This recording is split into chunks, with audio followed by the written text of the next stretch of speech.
Okay, so let's start. Morning again.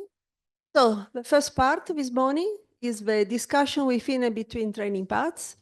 Essentially, with a simpler title would be feedbacks of the practical sessions. This will be handled by 3 volunteers who are Eliane, Doreen, and Christina. So give the floor to them.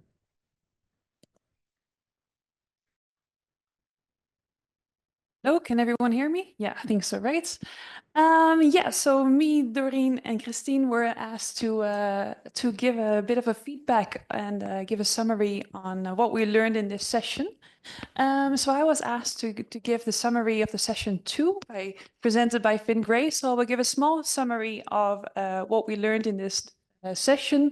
And then we have organized a Mentimeter, which I hope you all now have scanned the QR code for. And together we can make a bit of an idea of what we learned and how we would perhaps improve this session. Oh yeah, I will move it to the next one.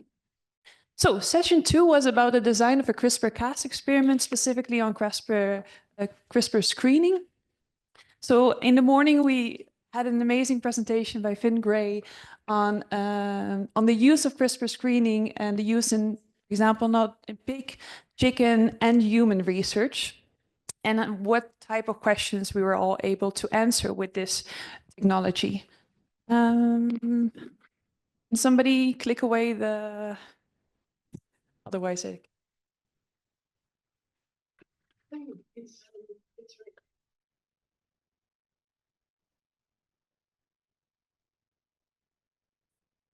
awesome. We can see, yes, perfect. So then we had a practical session on the CRISPR-Cas screening, in which we were presented with an overview on how we had to design and set up the experiment. And we also got a more of an in-detailed explanation on the CRISPR library transduction.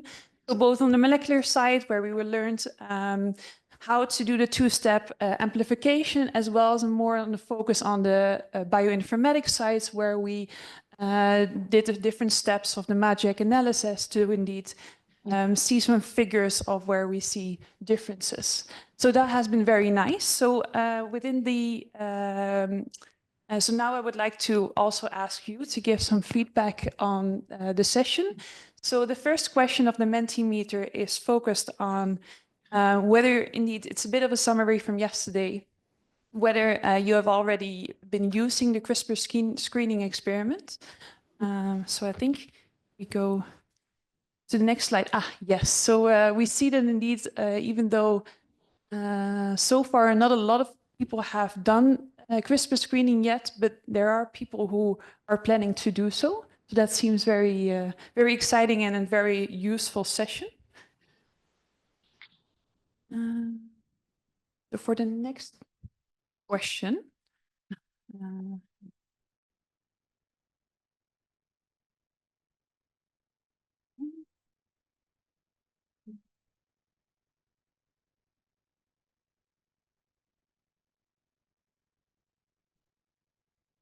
Yeah, so we also wanted to see a bit about our audience. Okay, in which type of model would you apply the CRISPR screening? So for example, cell lines, porcine organoids, what type of model do you want to use this CRISPR screening for?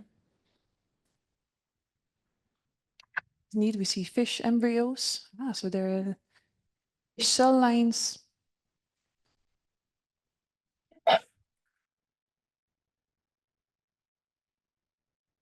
Organoids. Even duck. Who's the one that wants to learn it in ducks? Really? Very cool. Chicken in vivo as well, bovine. So I think what at least the conclusion from this question is that at least there are many different models in which we can test the CRISPR screening. So that I think is very exciting, and hopefully we can all learn a little bit from each other. We will stay in contact to see whether we can help each other out in designing these experiments and facing different challenges.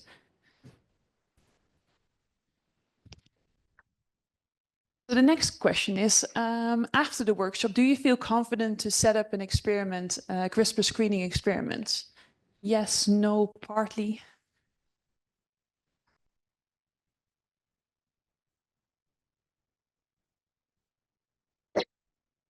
But I see that there are quite some responses in partly, and I think I can attribute to that. I think it was very nice to really get an overview, but I think we also find the conclusion that there really needs a bioinformatician who can help with, for example, designing the guide RNAs, which is a whole process on its own. But at least it's a good start and to see where we can start and which steps we need to take.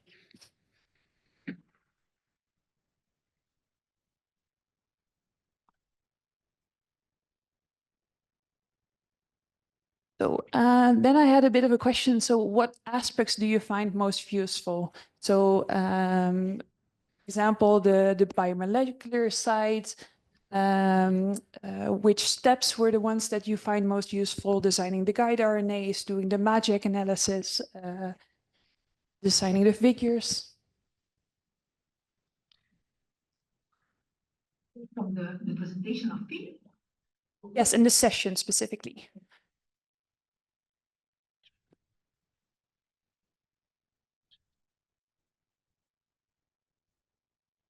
And just outlined.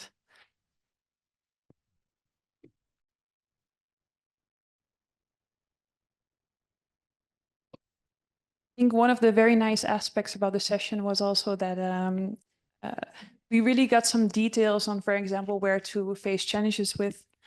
So it was really specific on also, okay, what can go wrong in the lab, can go wrong with the bioinformatics, and how to tackle that.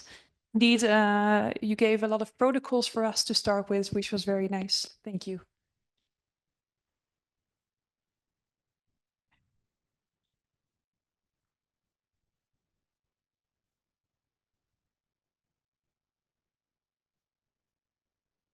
It seems to be that it was quite helpful indeed.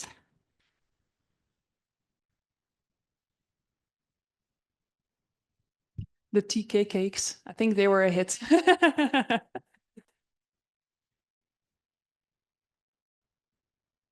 So besides the aspects that you really liked, were there some aspects within the designing of the experiment that you were still missing, that you would like to have some more explanation on?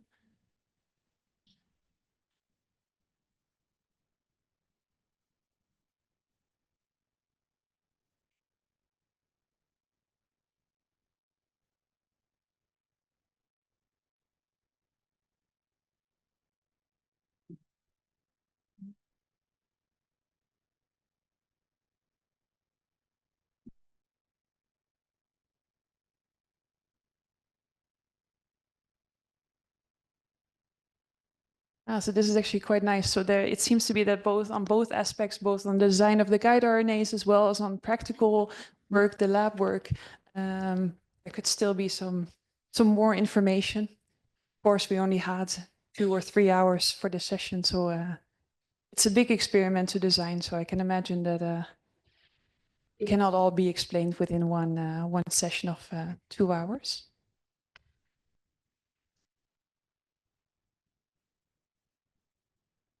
To maintain the cells.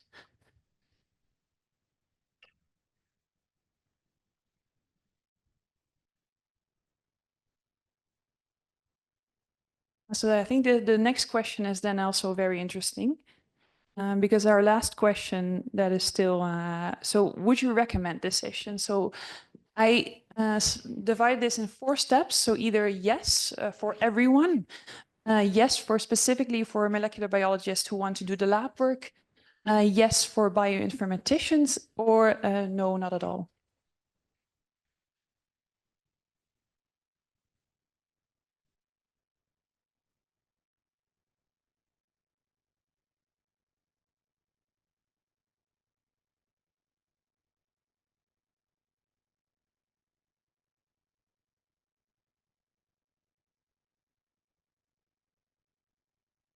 Well, it's nice to see, Finn, that you did a great job and you were able to please everyone with answering some of the questions that they had, both the molecular biologists as well as the bioinformaticians. New experience. Well, thank you very much. I will give the floor to Christina.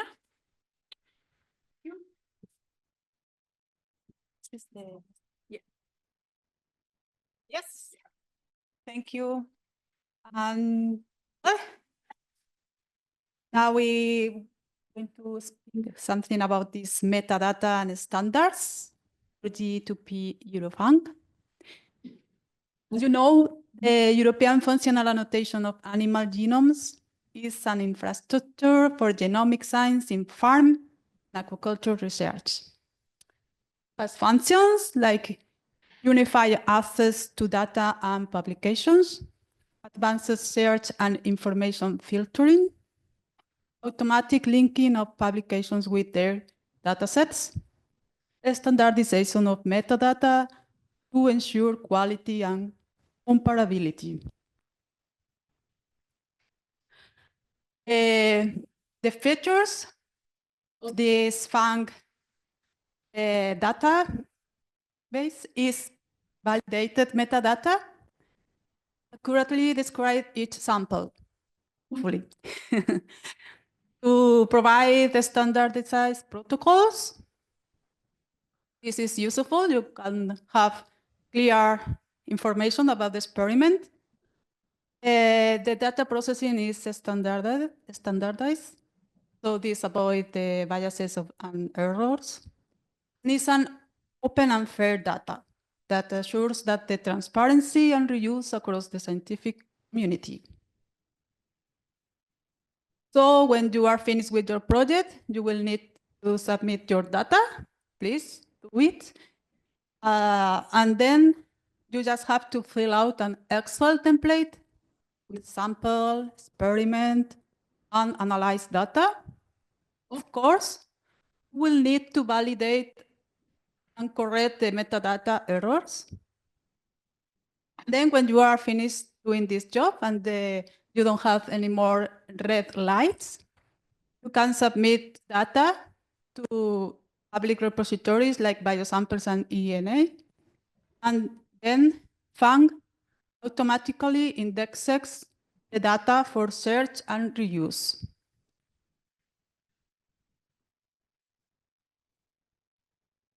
Well, this is, of course, very useful to have this data all together. And you can think and use your imagination and look forward for use this database in the food industry, for instance, like predicting productive traits.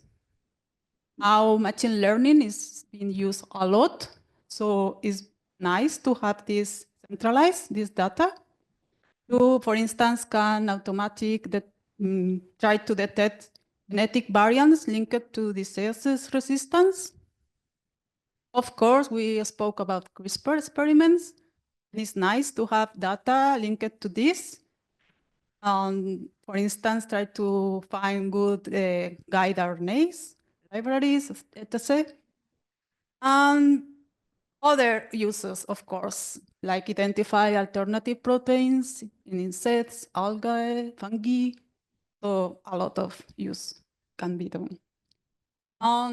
Finally, as a conclusion, this FAANG data portal, as you know, has big focus on standardization, validation, and accessibility. So it facilitates study comparison and optimize global data use.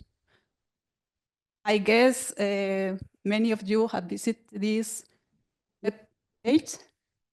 So yeah, it's just go there and use it. So the Mentimer now, for having fun, is in the question here. Yeah, here we go. No? Ah, okay, start Menti.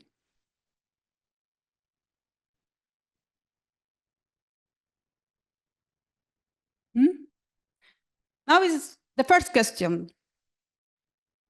EuroFAANG started as a coordinated initiative to standardize the research processes analytical pipelines, and methods. So yeah, its acronyms stands for, it's one of these three possibilities. Functional annotation of animal genomes, or maybe functional analysis. Oh, nice. It was easy. Good. Very fast, very easy. Second question will be, click on the click. Yes, I see.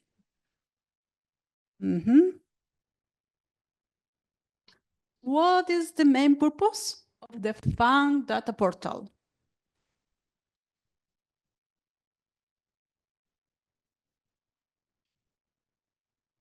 No answers?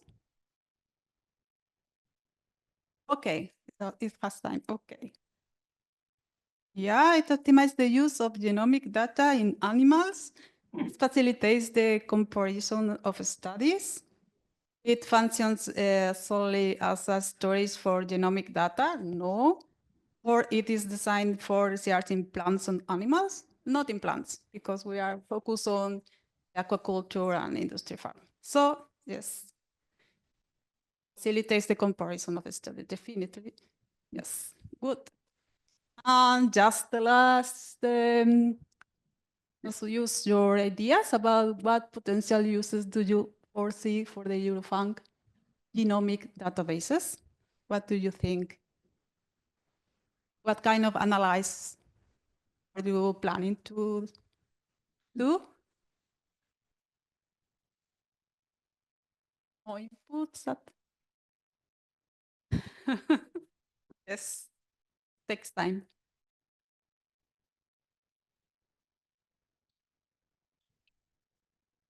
Bioinformaticians, maybe they have ideas like repository.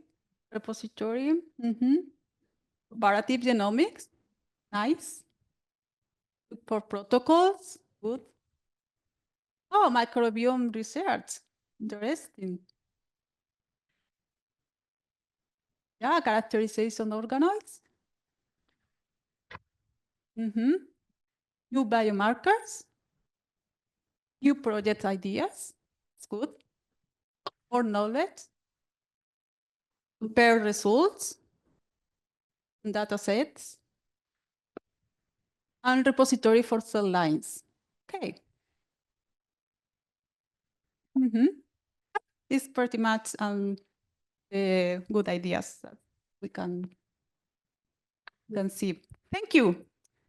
Now we go to the next theme. Thank you. Thanks. I volunteer to sum up the single cell workshop that was given by Ole Madsen and the team of Wageningen. And I think we learned that, you know, organisms, they have a lot of cells and a lot of cell types, a lot of different stages of cells. If I remember correctly, in humans, there were up to 400 cell types and stages. And even though bulk RNA gives us a little bit of information of the overall average expression of genes, it still doesn't give us the amount of cell types that are there. And therefore, single cell RNA-seq actually is a very powerful tool. This we can actually see the different cell types, different stages in tissues and organs, and also in our models. At the moment, there are multiple single cell transcriptomics methods available that fits the need depending on what type of tissue you're looking or you're working with. Do you have a lot of cells? Do you have just a small amount of cells? Do you have fresh tissue? Do you have frozen tissue? That all depends, but still there are methods available to use. Then we also saw that there's actually a variety of endless methods and analysis methods. There's a nice website that you can look at how many packages there are and what you can do with all this data. And I think it's very interesting that we also learned that even though organoids are are simulating or showing the tissue a little bit better than cell lines maybe, still not 100% the in vivo model. So there's a very, very, very huge need to characterize the models we are working with in order to really the translation from in vitro to in vivo covered. At least that's my point of view. Okay, so we will start a little bit like we did with the CRISPR-Screen. So who of you already performed single-cell sequencing experiments?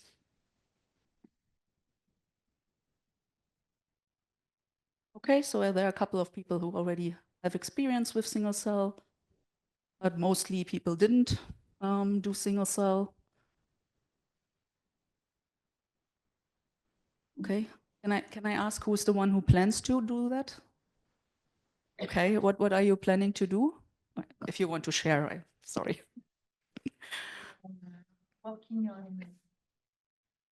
So you're working on chicken liver frozen tissue. Yeah. Single nuclei. Mhm.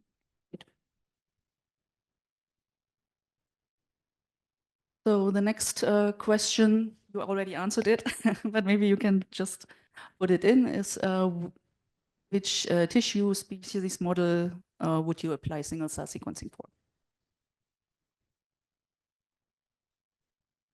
Or you already did? Mhm.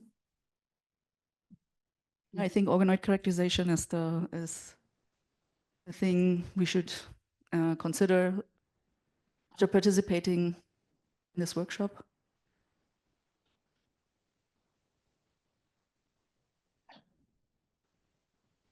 Okay, it's also nice to see different species. Mammals to non-mammals.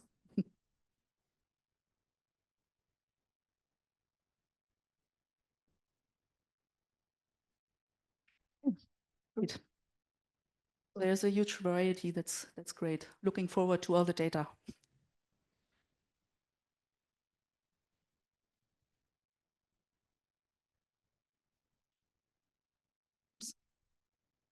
You already had that.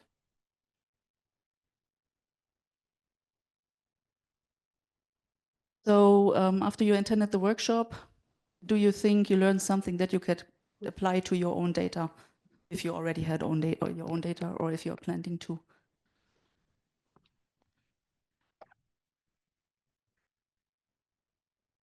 Okay, who's the pro?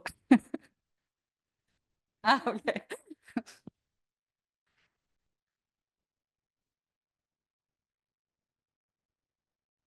That's great that a lot of people could take something out of the workshop.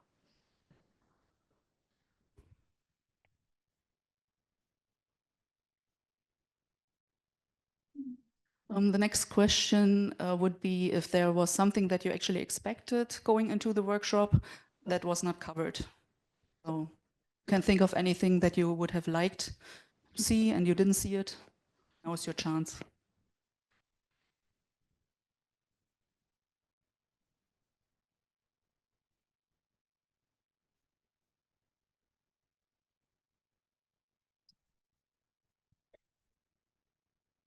Still writing, or was everything covered? Everything was covered. Okay. So with other omics, you probably mean it's not only transcriptomics, but all the other omics possibilities that you can do with single cell analysis. Yeah, understanding coding. I can, yeah, code for 10 years now and I still don't understand a couple of it. So it's probably not good to do that in a 2-hour workshop.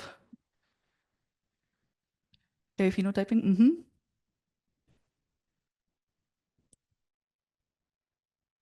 What do you mean with organoids per se? If someone wants to divulge. One word. Ah, yeah, okay. What you wanted to phenotyping organoids? Okay. Yeah. Okay.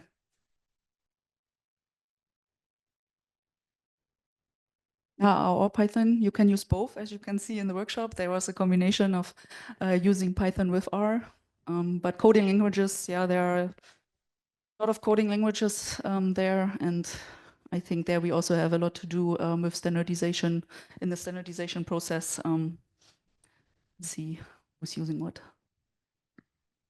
Okay. And then as the last question, I just stole it from the CRISPR screening part. So would you recommend the session? And if yes, for whom would you recommend it?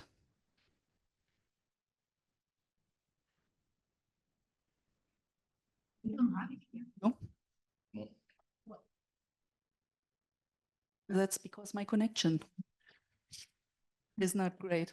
But maybe we can show hands. Who is for yes? Okay, 1, 2. Okay, the most part of the audience is for yes. Yes for molecular biologist. Okay, we have like 2 lines. Yes for bioinformaticians. No one would recommend the session for bioinformaticians. Okay, great.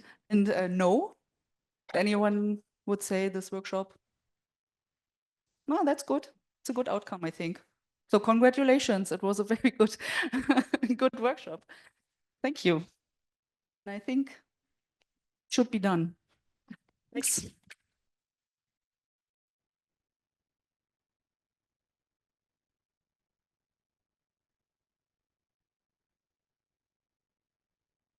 Okay, so now there are the other sessions to come up. So I would call Rabin for the fish cell lines session. And these sessions don't have presentations, but it will be kind of synthesis made by my voice. But we are recording now a video. We will put it on the next cloud. Hi. So I'm supposed to be the spokesperson for the session 4 on fish cell lines gene editing, which was done by Bertrand. However, the problem with this is like we had really small sample size to go with like multimeter or centimeter or anything like that. So I just went around, talked to people and tried to get their opinion. My general feedback for the course that I found is that like it was really good, like fruitful for people who were actually had like basic background knowledge of the topic already. Then it was like really good for people to look at like how these guys are like doing really good work here in the lab and all the easy way that they were doing the things. But one of the kind of a comment that we got was maybe like for people who may not have had like the information, were not like already familiar with the topic, maybe giving them like a basic general information beforehand might have been like a much better, and it would have made it much easier as a course for them to do that. Since CRISPR screening and transfection are like one of the basic methods that you would use on cell culture or similar things, it feels like most people either has been already using that or are already using like more advanced versions. So, but you still be further going into that. Uh, Other than that, like I can't actually think of like we didn't get like much other things. It was depending on having some idea on the background or the knowledge of the participants and kind of slightly tailoring the course based on their need would actually make it much better on that, even though it is already good. That is the opinion. Unless like anyone else who has like something they want to say on that. I had like no idea on how the format was supposed to be. I thought like feedback, so I just went and asked for feedback. But yeah, that's about it. But if anyone has any comments on that, like who wants to say or who wants to know about the course, actually I could have like said that. So basically, to summarize, the course was fish cells where we used transfection to introduce ribonuclear protein complex and knock out some genes, which I guess more or less everyone here knows about the process and everyone is familiar with the thing. Almost everyone, sorry. There were comments that like people were not familiar. That is something you should take in account for next time doing the course. Yeah. And what about your colleagues? You got their feelings? What did they tell you, collecting the feedbacks? you Uh, discussed with others, or maybe others were Yeah, here today? these were like the things that I was actually talking Okay. to people. But honestly, if anyone else wants to just be like, no, this guy is not like representing us. I did not say that to them. This guy is keeping like words in my mouth, then please just say it outright. I won't fight you here, at least. But Okay, I can intervene also Yeah. later if you want. Thank you so much. And just for information, Bertrand, I think, you wanted to say that and send pictures of the ongoing experiment, right? Here.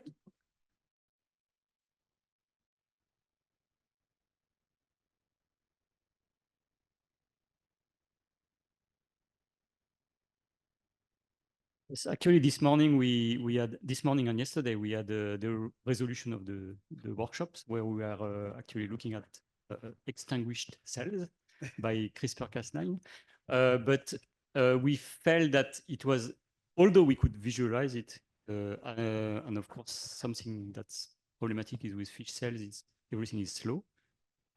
So we thought that if we wait for another week, you will have a very nice picture where you can see clearly the edited cells. And we thought that we could maybe, if we had a little mailing list, we could send people, take more pictures next week, send people, and that probably would be there.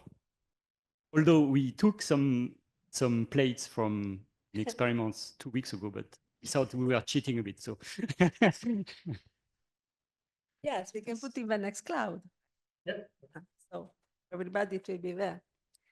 Anything else? You want to go?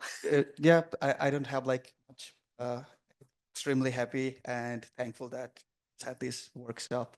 Thankful to like Patan for like being so jolly good on during the whole workshop and answering all the questions without any reserves. Thank you very much. Thank you so much. Thanks to you.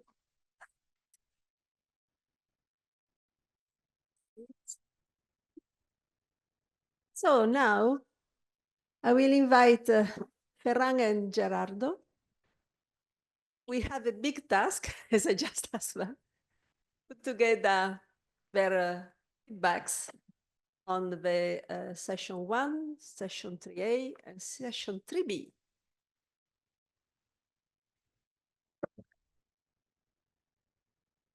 I can start. Yeah, so I've been asked to give some feedback on session 1. So I will do session 1 and you'll do session 3. So, session 3 was, session 1 was about biobanking, mainly fibroblasts. It was given by Bertrand Penn.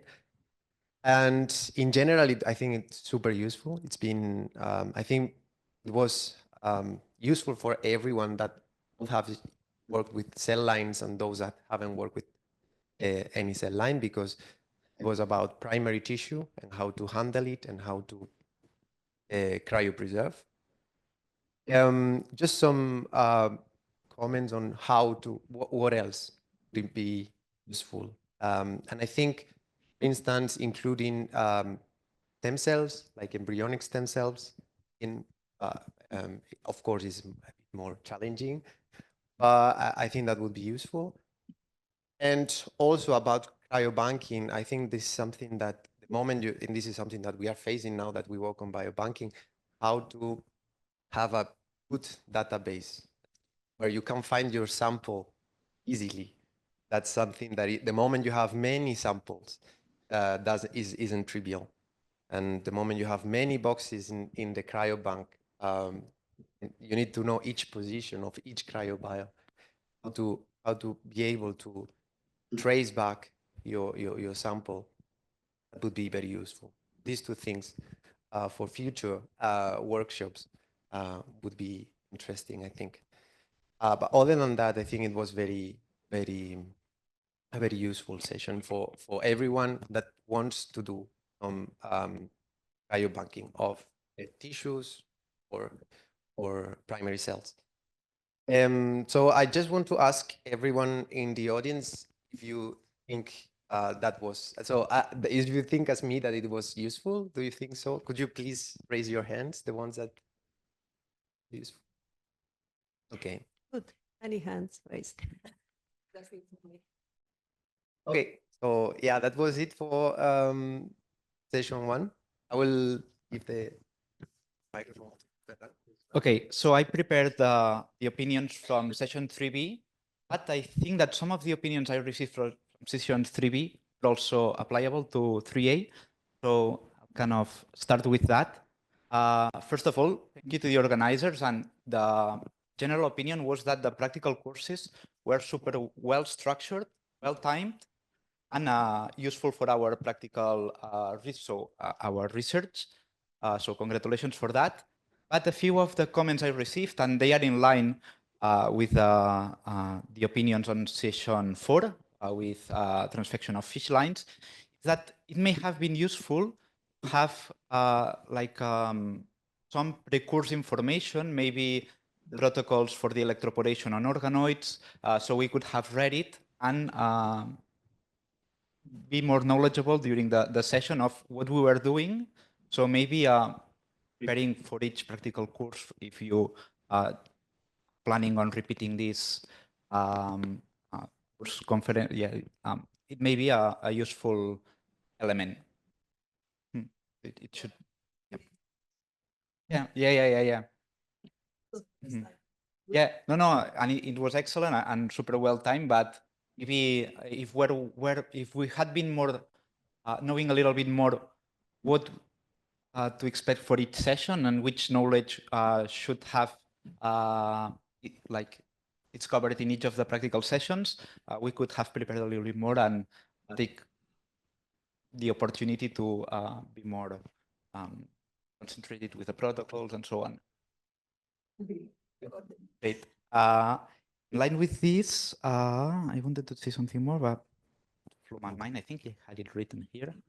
Well, I can start now with session 3B.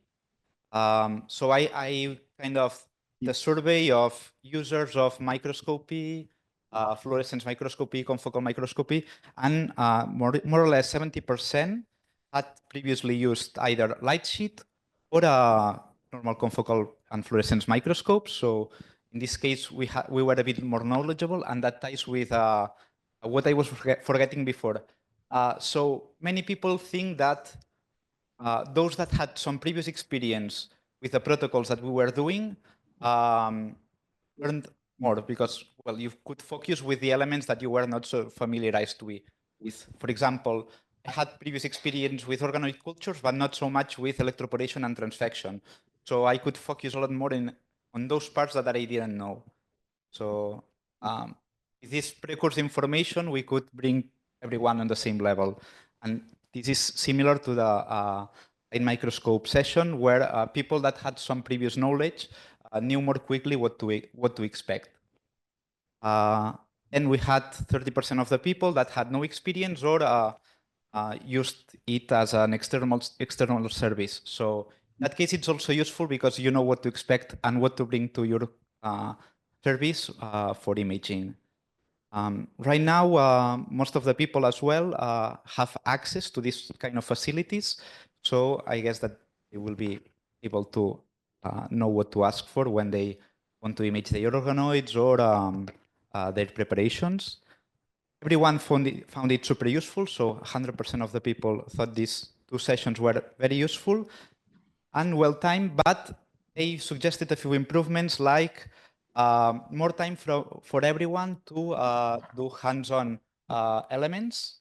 So for example, the 3B session, only 1 people out of 4 could prepare the samples, which was nice, but maybe if everyone have had some time to do their own preparation, it may have been a little bit more useful.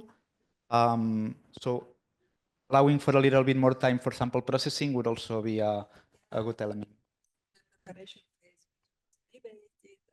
Yeah, I can imagine. Yeah.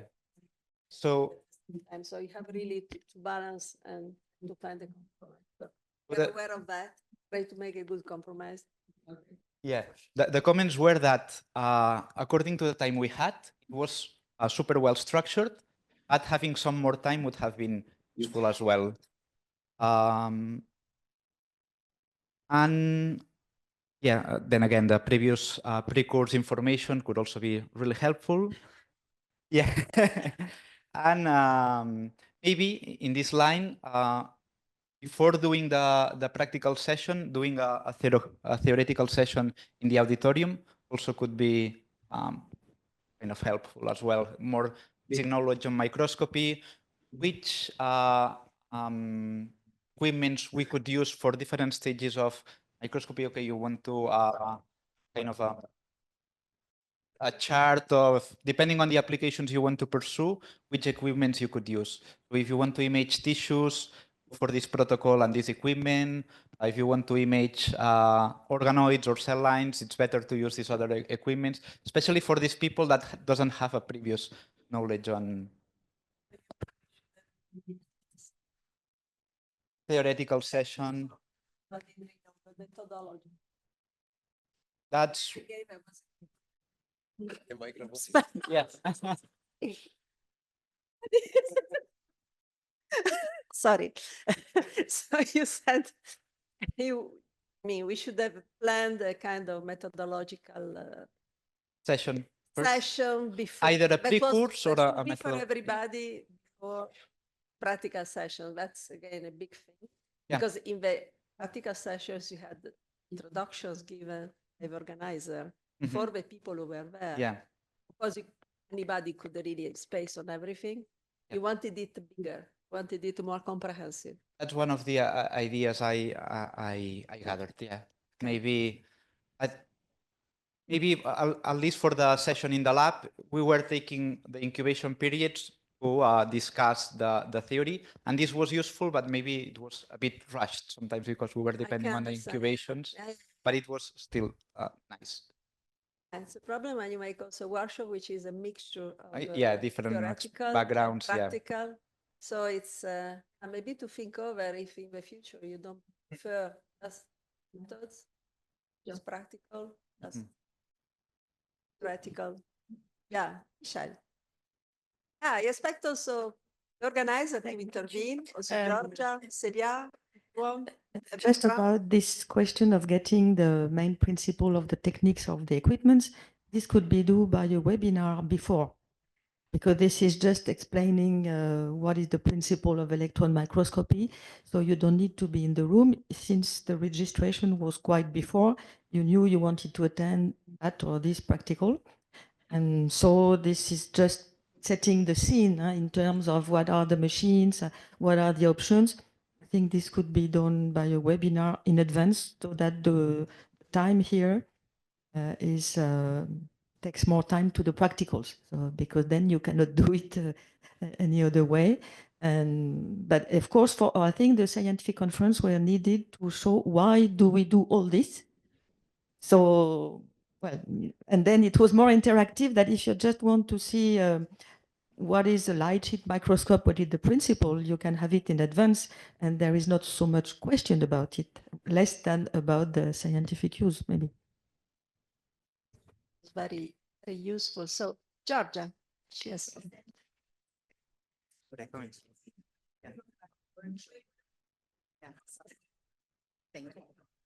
In 2023, as far as I remember, there was a whole EuroFAANG,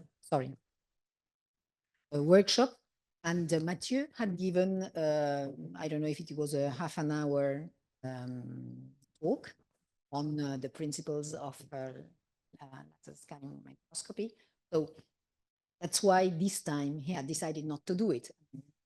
I'd invited, I mean, the time was limited, and the information and the reality is that the information is already free, because I think all those presentations were made free. So I think they should, yeah. But anyway, we should also focus now on putting together all these materials. Yeah. We have an extra so space. we had given different presentations that were already taken, but maybe, yeah, maybe it's a good idea to integrate and to Yeah. enrich. Yeah, it was and not to easy. refer to them so Thank that you. they don't have to just remember that we are given. I mean, we should refer to them. Yeah, Marta. Sorry, I think. I let you do this. No, it's fine. It's fine. I don't know if you're ready. And no, maybe I just have a more general question for the participants, but it's maybe overall on the course. So if you would have like more, for example, the fundamental explanation of methodology or techniques or whatever, instead of having really more talks on results and which is hands-on, really not so research already done and practicals that how people are applying it. Maybe this basic information would be more useful as a pre-course, and then get here and see the applications. That's what I recommend with a pre-course thing, that it doesn't have to be like presentations, webinars all the time. It may be just reviews on the topic that kind of bring everyone to the same level. Yeah, it's a bit difficult sometimes for us as organizers to know, okay, which is the background of each of us. Of course, each one is a little bit. So there were people more in path of bioinformatics, or people more in cell. So you have to try to even out. So agree. And then another question that I had for you is what was your feeling of having an hybrid session, whether it was worth it or not? Because having it hybrid, it also meant more technical problems. So I was wondering, no, I mean, it's realistic for all, So I wonder, maybe we just do it in person and that's okay, and we record it for us and then we put it out and then people can still see it online, but just not broadcast time live, which is also would be another option. We just record it at the moment and then we just put it outline later on in EuroFAANG. I don't know. Anyone would like to discuss on that?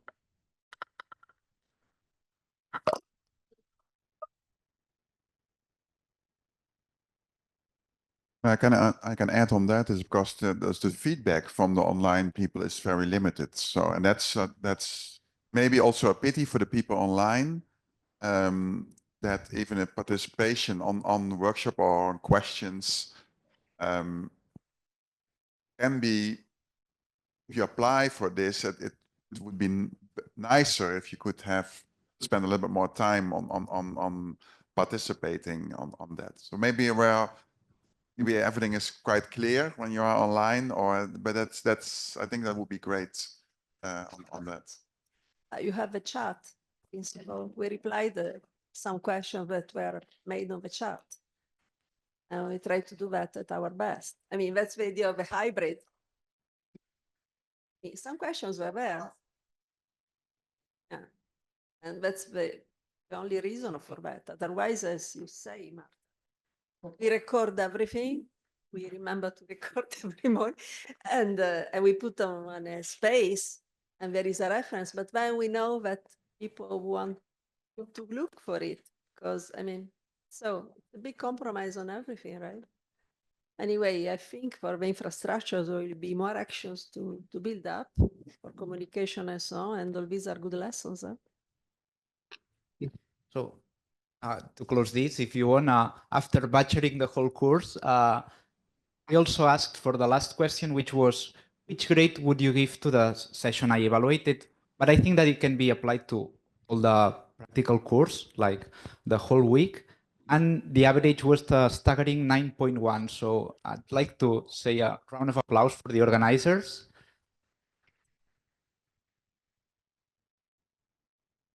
And congratulations for putting that together, both in hybrid form and practical course, yeah. And I know so that you are anticipating the satisfaction questionnaire, which you have to fill. At least you will know already exactly what to fill. That's great. So anybody in the room that has more to say, because, you know, the idea was also about impressions from one session to the other. Okay.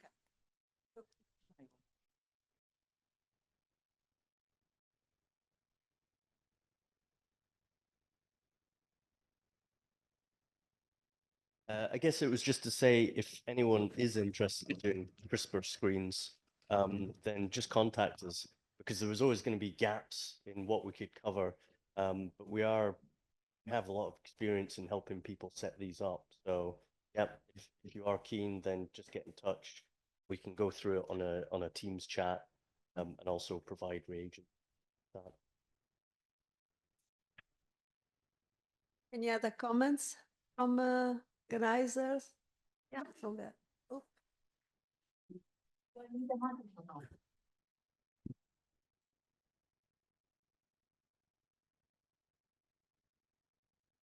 I just wanted to say that I asked some of my people who attend the course online, how was the experience?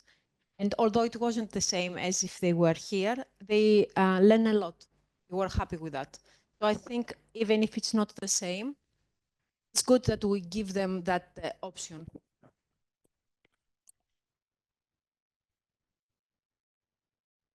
Anyway, it's very complicated to set hybrid sessions and to have everything technical under control. So it's a big thing. I see somebody else is commenting on that. Wait. I'm coming. Thank you. I essentially wanted to add the idea was to also to build a little bit the community and to get to know each other and just to know to whom to talk, call, contact whenever you need. I mean, this is a little bit basic, but can help. And then at some stage, That's the most important, I think. Yeah, and I think That's that what I mean. you have excelled in that sense because we've had the opportunity to speak with a lot of different people and network. It was Exactly. very, I very think good. this is the, I mean, we will show you, I mean, just few things that are maybe on top disconnected, like it's in the kitchen with the recipes, you know, where you do the step 5 before the step 1. It has limitations, we agree. But just talking to each other and knowing for the next time you want to set up something, well, maybe this person can help out or not. This is already very positive. Thank you. Yeah, Georgia. Yeah. In that sense, I think I mentioned to a few people that would be very interesting to have the organizers making a spreadsheet with name of the person, university, and their email and expertise. So we could consult like everyone that was in this workshop and could connect a more easier way to find. Thank you, Carla. That's the idea, no? I had tried to put it in the introduction the first day. So we have this in vitro system hub, which is just a start. And the idea is that all these people here part of it. And then we can enlarge and enlarge and enlarge. Anybody else who wants to say something about this, let's say, students' feedback, which are not only students, but yes? Just an answer, we have that file. So Tamitop is going to send it off to everybody with the emails. Okay. Good. Yeah, I think, this workshop, it's really even for me, right? So I learned quite a bit, particularly talk to the and other scientists with a variety of different expertise, give such of a short time, 5 days, with a variety of the topic for those timely topic. It's very, very difficult, very challenging. Really, I'm really impressed about how the organizer to get everything together, particularly bench work, bioinformatics, variety of some of those technical very challenging, able to manage all of this. I think people benefit a lot from this learning technique and talk to people, network, many different things, give a variety of the opportunity people can, foster that, environment. I think great opportunity. I really appreciate it. I get the opportunity to know many of you, and then I guess I will collaborate. You guys do, so this is a really, wonderful workshop. And from my viewpoint. So. Thank you so much, Weiju. Is there any other comment? You guys who joined the sessions, girls who made also summary for the hybrid sessions. You want to say something else? Anything else? So let's thank for this session the students who gave it. Okay.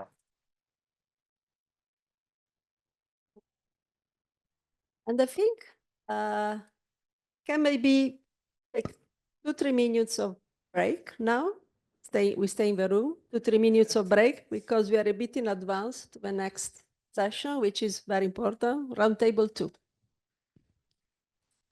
Please.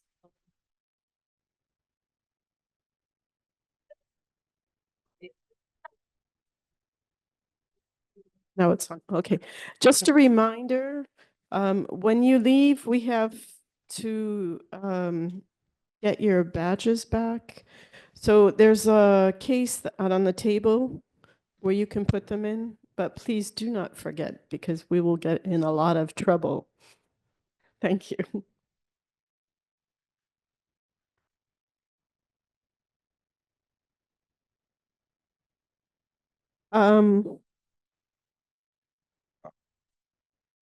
Okay, and Maureen would like to take a picture of everybody together in this room before the lunch break. Okay, thank you.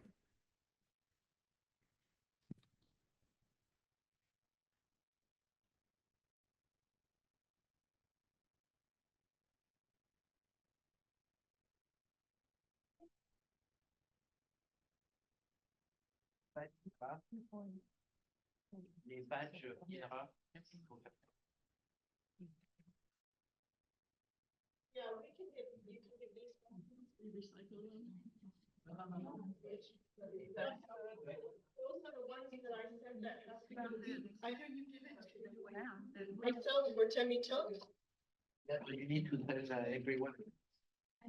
Just we should wait.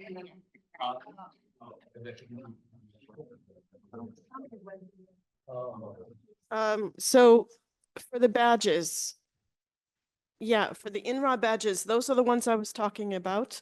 We need to get those back.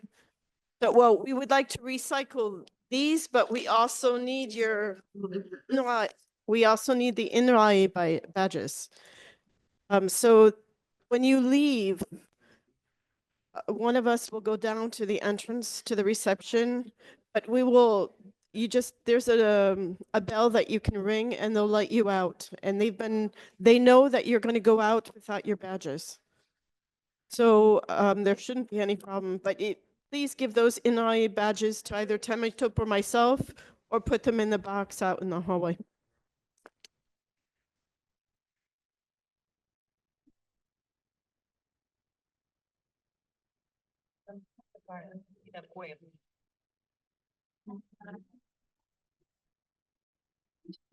We're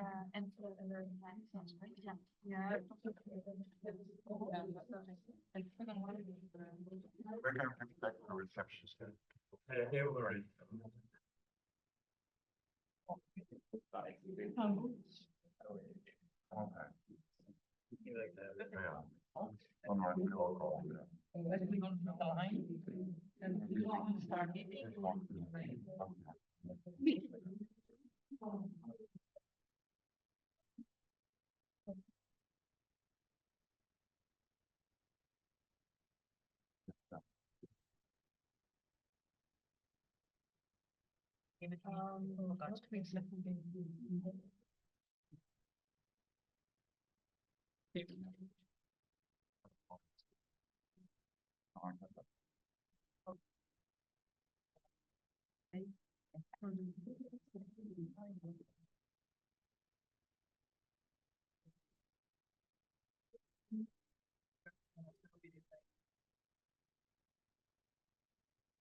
Because with the 2D, they should have on a transfer.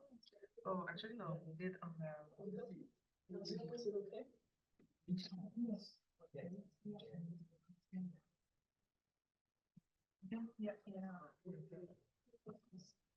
and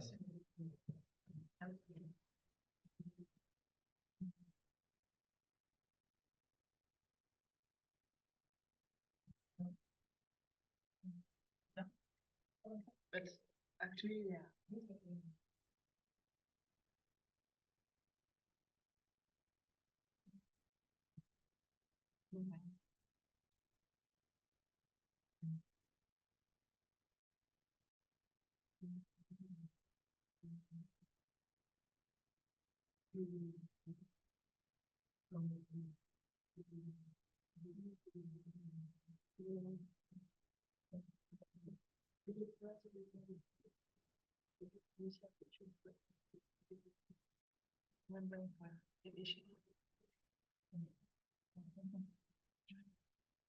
Do you work with a light sheet?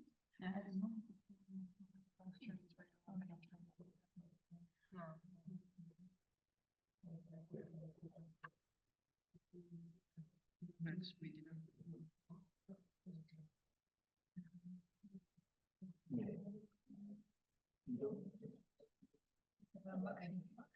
And you also isolated immune cells, right?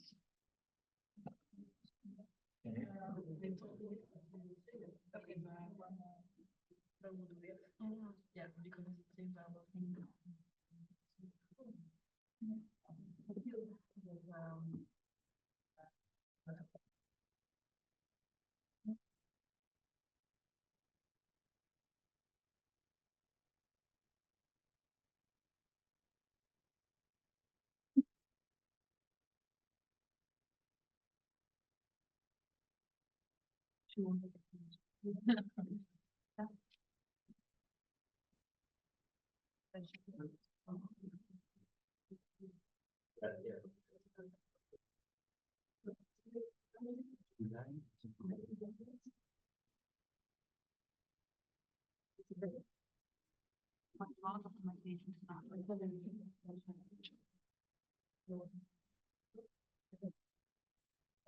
That was not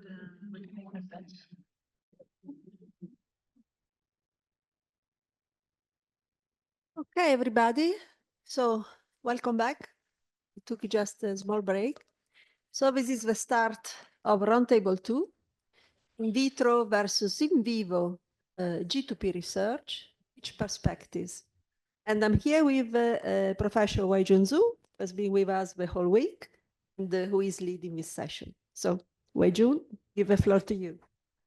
Okay, yeah, so thanks very much for all of you guys stayed to the last section. I know for past 5 days, everyone tired with so many of the talks and the discussion experiment, but I guess everyone benefited from that, learning from that. What do we try to do for this last section, basically, is try to wrap up, what are we learning, what perspective, what is the future direction, and so in the past few weeks, so 3 of us, so Elizabeth and Idor, which Idor is online, and then 3 of us, so we, at some of the discussion, try to come up with some of the questions and send to you guys to get some feedback. And then yesterday, so Elizabeth and I look at all of those feedback and summarize. Basically, we are going to discuss with you guys in terms of each of those major questions and to talk about, get the feedback, discussion from all of you guys to see how we can moving forward. And at the same time, also, we are fortunate to have a Professor EuroFAANG from a host university in Denmark. So some of you guys probably know Ninzo. And so he's leading called Farm GTAX, that kind of initiative, basically try to identify the express QTO, splicing QTO, there's a molecular phenotyping across many different tissues and different development stage across several different species. That white paper of the pharmacy text, which many of us probably on that paper, so get just accepted, formal accepted in Nature Genetics a couple of days ago. And then cattle GTEx published in Nature Genetics, and pig GTEx also published in Nature Genetics, and chicken GTEx in principle get accepted in Nature Genetics. So this is the kind of really area highly related to this area. So he and after his discussion, so he's going to provide some of brief remarks in terms of the future direction in terms of how pharmaceutics might be related to all of us here.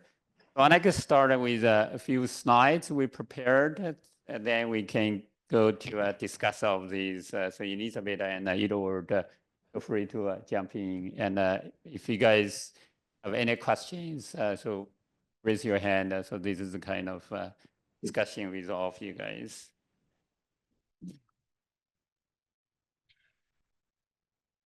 So I'd like to start with, yesterday basically, Emily leading that, the roundtable one. So just to try to wrap up on this one. Okay, seriously. Okay.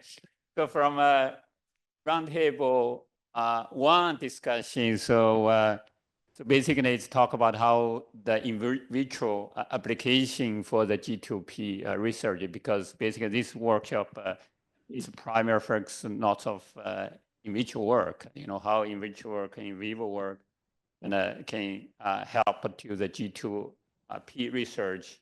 So here is some of the summary, try to like refresh for our discussion. So 80% of the participants use the in vitro model kind of for G2P research. Obviously, this is the important area.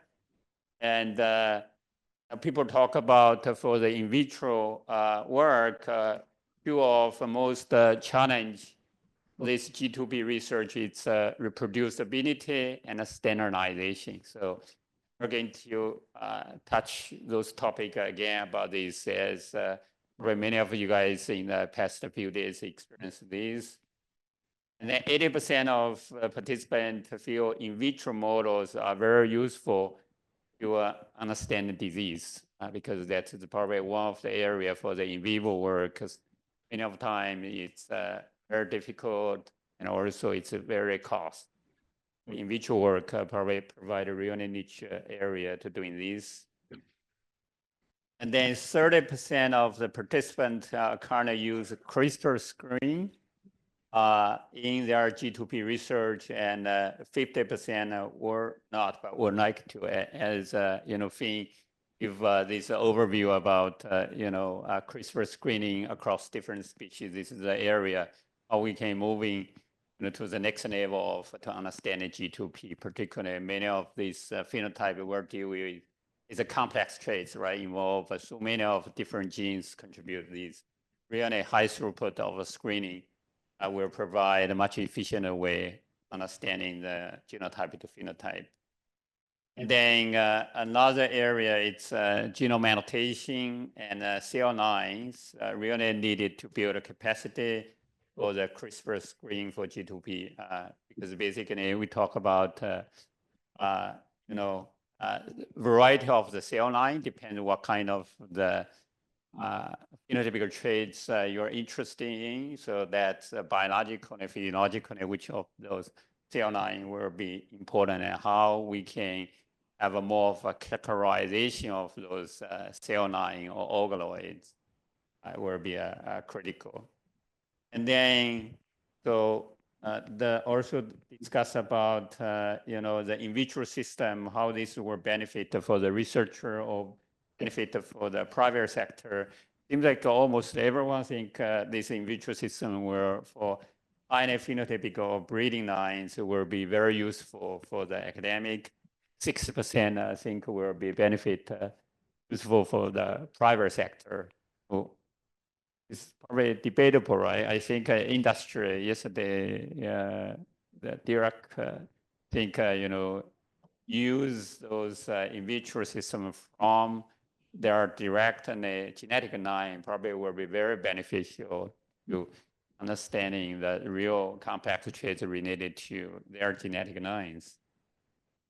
I can say I think that really this is a balanced view, but the utility is due also to the, I mean, thinking of cost and of sharing the materials and the obligation for industry, especially to make collaborations about this. Because installing a new lab and starting new activities in this sense is not sustainable for many, I think. Okay, so another thing is it's a biobank. That's how in the first couple of days we talked about how important, particularly moving to the vitro system, right? Cell line, I think relatively the mature of the technology protocol, but organoids is the new level of these application in the system. So biobanking will be a key resource to generate that in vitro models.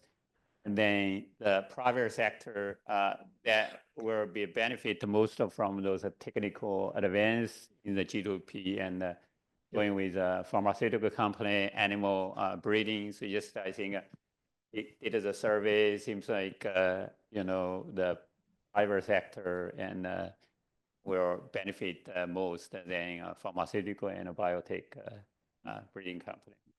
That's pretty much of a wrap up from roundtable 1. Then so for the roundtable 2, that's how why we want to discuss this. So we put a few points here. Basically, we talk about G2P, genotype-to-phenotype relationship is very fundamental, right? To understanding genetic mechanism, particularly for the breeding industry. That's how very important for them, how in the selection and breeding. And then as a biologist, so it's very important for us to understanding the biological outcome. And currently we talk about the position agriculture, right? So how we can have a more of accurate prediction efficiency, you know, breeding value accuracy, improve that. So all of these is very important. That's how the G2P, we need to move to the next level. And then the in vitro model from a cell line, organoid, and organ on chip, more advanced, really provide a promising alternative that can complement and or replace vivo studies. I think we had some discussion talk about, you know, I think EU would basically come up with this idea. So many of the technology and many of we experienced, right? We need to think big, have a big vision, right? So maybe we cannot replace in vivo work, but think about in next 10 years, 20 years, or maybe 50 years. Maybe, you know, who knows, right? The technology development, those in vitro system are able to 100%, maybe 80% or 90% or 95%. So that's particularly for many of the young scientists that you guys are here, right? The future is yours, you know. Think big and also be more creative. So this is something I want to have a discussion. So the key question is, so how we can balance, right? Those are the approaches.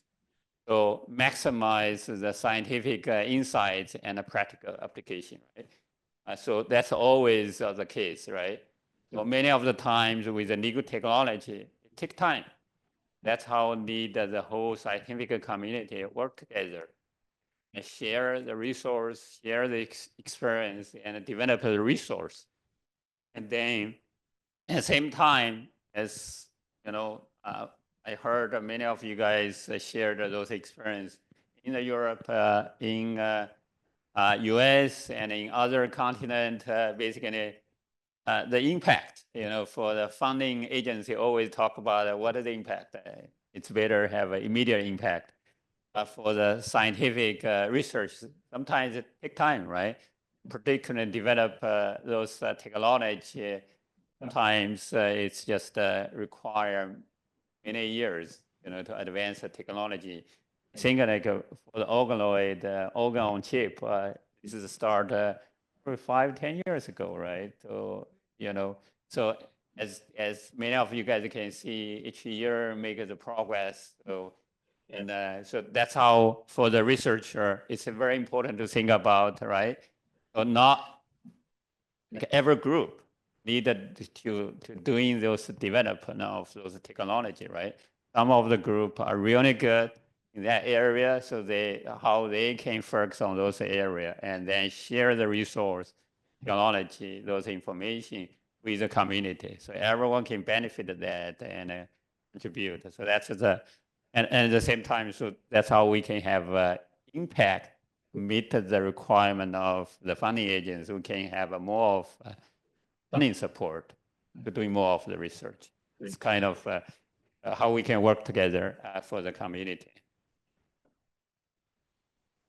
Then, so that's the 3R, the rule of the 3R. We talk about, that's the feature direction, how refinement, reduction, replacement, can affect the research as the Europe and also the US towards that direction, as if the in vitro system indeed can provide more of the, effective research, at the same time can reduce the number of the animal or even replace number of animal, particularly for the teaching work.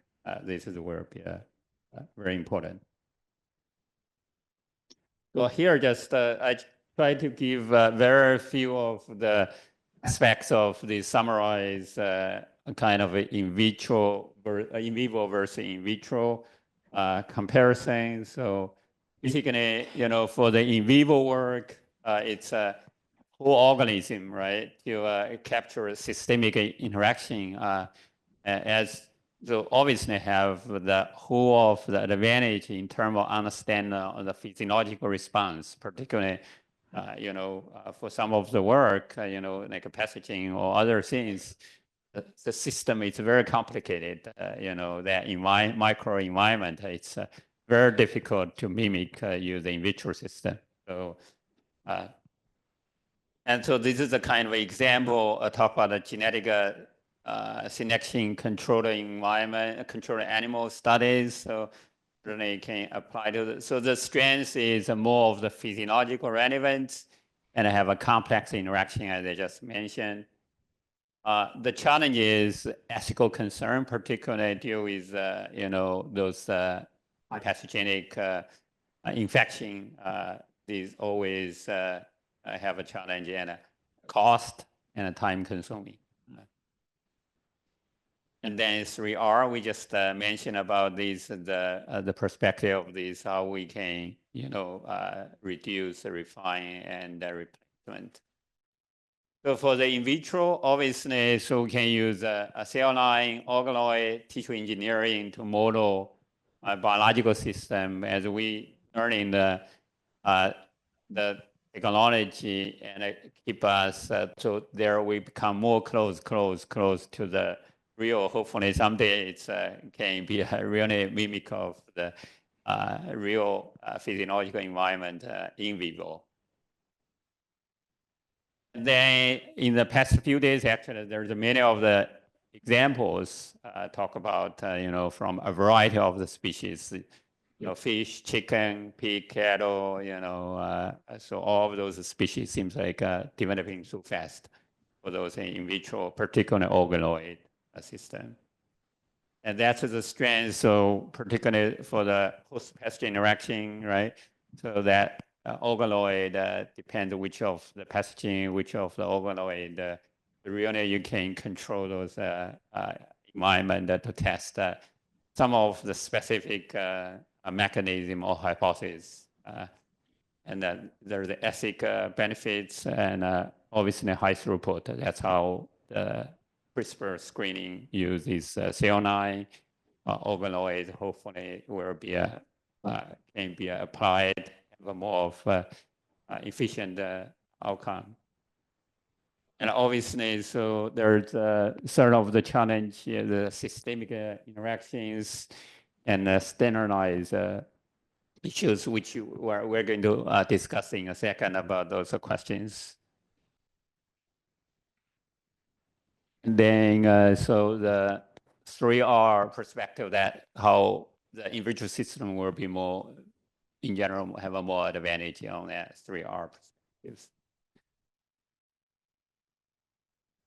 So objective this discussion, basically, we try to compare the strengths and the limitation for the in vitro and in vivo model for the G2P research, and then explore how the in vitro research can contribute to 3Rs in the animal genome community, and then identify those key challenges, opportunities, and future directions to integrate all of those approaches.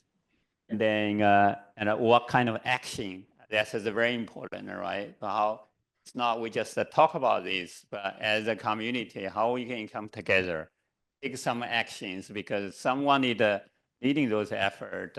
You know, it's not just we are sitting here, so not just you need to ICR for award to take action. It's everyone need to think about it as a community. You know, each of the person can contribute and take some of the actions to advance the G2P research more effectively. So this is the 5 questions. So all of you guys receive these 5 questions. We received many of those inputs from you guys. We just tried to summarize the feedback. So in case we're missing some of the key aspects for each of the questions, so please feel free, raise your hand and jump in, and Elizabeth and Edward also, you feel free, you know, provided comments, inputs. So first, just say one thing, but I wanted to thank the responders because there were some technical problems. First we were at whiteboard and then had the Google Doc. I mean, there were some good responses. I mean, not so few as we were feeling. So thanks a lot, please. Yeah. Yeah, I mean, you guys are wonderful, right? So in general, people are tired. I know that's but after I, you know, reminded you guys in the afternoon, just a few hours between lectures and lunch, we received 12 to 16 of feedback. That's very impressive, you know. The first question basically talk about for the standardization of the process, you know, because we talk about the in vitro system, you know, the standardization is very important as we discuss all of the topic. Which of these process you anticipated will be most challenging to achieve and why? That's the question we asked. So I look at all of those comments from you guys. So basically, it seems like it's pretty common from most of you guys saying the sampling at a net culture to standardize due to many of the factors, right? To people talk about genetics, you know, age of those animals, the nutrition status, sampling time, and reagents. So that's probably pretty common, you know, particularly for the organoid, you know, as we talk about, right, how we can, obviously depends of which of the biological question you're going to address, you know, which of the sample, which of the tissue you're dealing with, which part of the tissue, right, you are going to connect, and when you are going to connect, right, what kind of physiological status, development stage, and which genetic line, right? All of these probably will play our significant roles in terms of what kind of the organoid we're going to get, right? So I think it's for the community, it's still, it's very important. So if there's a sort of the organoid for some of those organs, some of the tissues, can have a more of a reproducible, you know, and characterization phenotype of these, that will be very important to have these biobanking metadata share with the community. At least the people can, if the people can utilize those organoids, and that will be very, very useful. Obviously, this will be continue to develop each of the organoid. Sure. No, please. And I think with biobanking will be very useful also to achieve some standard samples you can exchange. I mean, this is something that is an old idea that was proposed a bit by many people. And earlier on, also Ramiro Alberio said that you'd really like to share the cell lines, pluripotent stem cell lines that he has for 3 species, was mentioned in his talk. And we're organizing with that, with MBLEBI and biosamples. I mean, these references that the community can exchange be really, really important also for achieving some standards. There is temporary standards that we can refer to.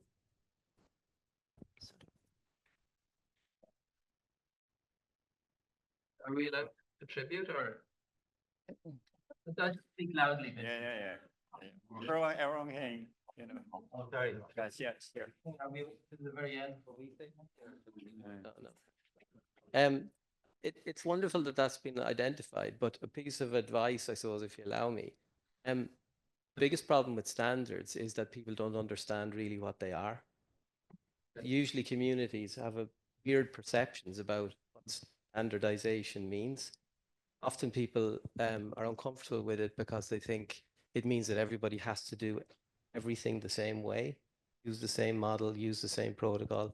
It's a complete misnomer. So my big advice to you is, as a community, if you want to embrace this, get some people into your circles that actually understand who are experts in standardization. This all might sound strange to you, but believe me, if we actually give courses and so on to explain to people the process of standardization, how standardization should be enabling and not hindering you, how you actually can innovate, do things differently. I mean, who wants in this room to everybody use exactly the same model and exactly the same transfection protocol? And I mean, it goes against your desire to innovate. So big message is standard should enable, but standardization is know-how in itself. And the biggest waste of time I've seen over the years, people who don't know much about standards and how to implement them and define them, reinventing the wheel very badly. So the community you really could embrace, get some people in. The other thing, final thing I'll say is there are incredible, valuable standards out there. The paper I mentioned yesterday, we're going to be publishing a whole list of existing standards that have been developed internationally for induced pluripotent stem cells in this case, that you can adapt for your own purposes and not have to start from scratch. So that would be my suggestion. A lot, and I think this is also a value of trying to really embrace also, I mean, to really liaise with the community working in humans and for other purposes than agriculture. I mean, that's really the key thing. Oh, so we have a discussion going on? Yeah. So I also think that besides standards, normalization of things. So if you want to do something in your lab, it can be extremely difficult, although you use the same protocols. And if you want to standardize things, that small things can make a big difference. And that if you have the systems that you can use and apply in your lab as a control, based at the whole methodology you're applying to other things, so similar or maybe other species or whatever. That's, I think that would be a much more beneficial thing to see, okay, what is using this potential standards, what we say as a community, what is a standard to normalize things in your work. Yes, I think, as also Richard said, I think maybe we are a bit behind also because there is a less big volume of data of experience. And it's from the FAANG experience, but was also the ENCODE experience, actually. The idea is that you pile up knowledge. So things are shared. I mean, that's a fundamental thing for now in this community. And of course, to link efficiently all these efforts that have been made and published by the the communities to learn and to not make the wheel again, as Maurice pointed out. Oh. Thank you. So I agree standardization is not so obvious, but in the ISO standard for biobanking, the 20387, which is a standard in the, what we say in French, norm. And in French, we have norm and standard, meaning in English, I think standards is standards.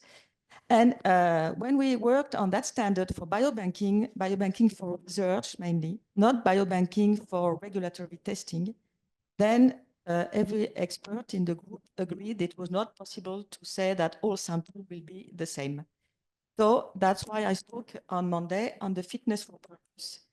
What is needed is to document what you have in order to say, I can conclude this or not, because my model is defined like this and like that. And that's really the documentation, all the small steps that you think are really a detail. No, there is no detail.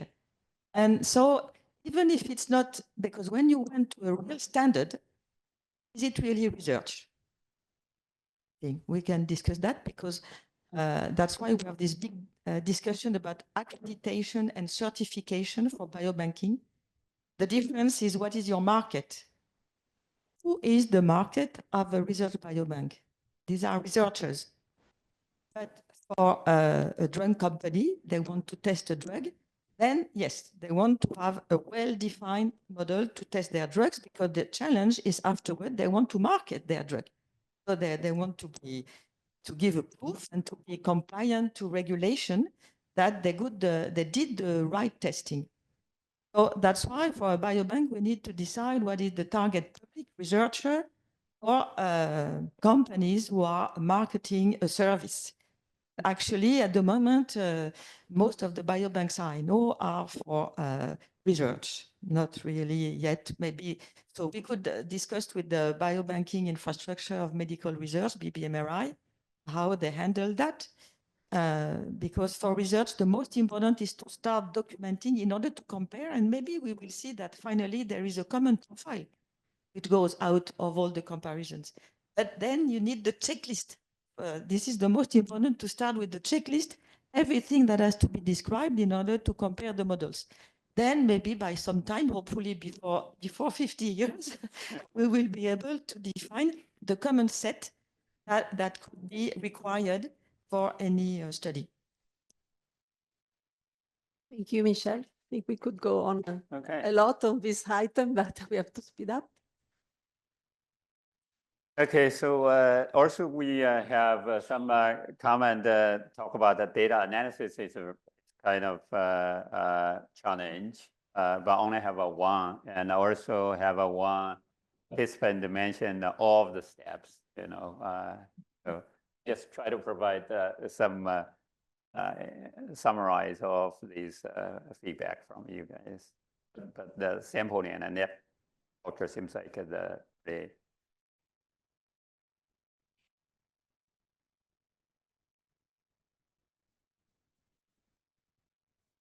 okay. So the second question talk about we talk about those challenges, right? Standardization, and then we talk about you know, do you believe those most challenging steps can be achieved? We talk about the sampling and the net culture in a reasonable time frame. Or are there any specific steps that may prove to be untenable? So then, so this is so I try to summarize, you know, from based on the feedback. It seems like most of you guys are pretty optimistic. Say that should be feasible. So and a collaborative effort to identify the best protocol and the reagents, metadata information, basically, then achieve consensus within the community to make sure reproducibility is achieved. I guess that's probably it's a common, at least this community, you know, feel it's very important that we work together and we contribute. Depends on the different app, what kind of expertise they have so that people can work together and focus on a different group, focus on the different, organoid or different aspects of these. Some of the participants also mentioned that those challenge but persistent, because certainly the new technology and new algorithm could be continued to develop, improve, and replace of these. So that kind of standardization process probably will be needed updated. Again, this is probably needed the community to work together. That's how we need to have those kind of consortium or task force, whatever. We need to work together to then make sure all of those information can be updated. Another things I think for aspects, I think it's good to discuss, share with you guys, basically talk about competition of the funding, will be make it difficult to maintain and achieve the open science. I mean, this is the kind of nature of doing the research science, right? So we are some of probably a group of working on the same area, obviously to get the competitive funding for the student and postdoc probably haven't thought too much as a scientist. This is always the challenge, right? You have idea, unique resource, unique system to address some of the question to get the competitive funding. So I think this is a very important area, how we as a community can, share and more transparent and discuss because there's so many of the area we can work. We don't have to work or repeat the same stuff. So then, in complementary and move the science forward. And another area, it's that science might move too fast or efficient and a widespread standardization. So basically, there's so much of the advancement that's probably hard to keep up that standardization because maybe that just to finish the standardization and the new technology. We don't want to comment on. Yeah, I really like this point because it's really, really true one. I mean, we work, think we have arrived to the right point, and then a new reagent come up, which is the perfect growth factor for the same system. In principle, you have to do everything again. I think we can maybe define some basic objectives, like the basic protocols that we need, and then everybody continue building up and sharing. And that anyway will accelerate what we can do. Then, of course, I mean, if the pace continues to be like that, but maybe also keep in mind that, for example, there is an incredible pace. There are these organ-on-chip that are becoming more and more complex. But also when I was in Milan, I remember that I had more exchanges. And many people were saying that, no, repeatability is not so great very often. I mean, the more you complexify, the less you really fix parameters. And if you don't have repeatability, you have just a beautiful biotech outcome, that's it. So, I mean, all this space, after all, we have to see it in practice, how it translates, I think.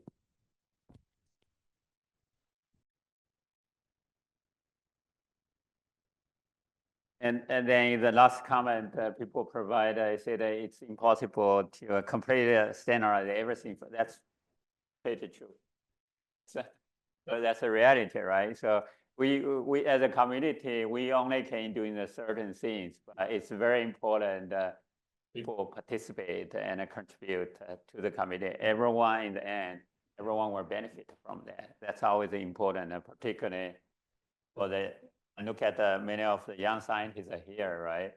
So it's very important that we advocate, and then we set up an example, right? The model for the community. So the next generation always the sharing, contribution, participating, take action, and we work together. So that's how the science can continue to advance. So this is very important for the community. Yes. From Edward. Oh, okay. Edward, please.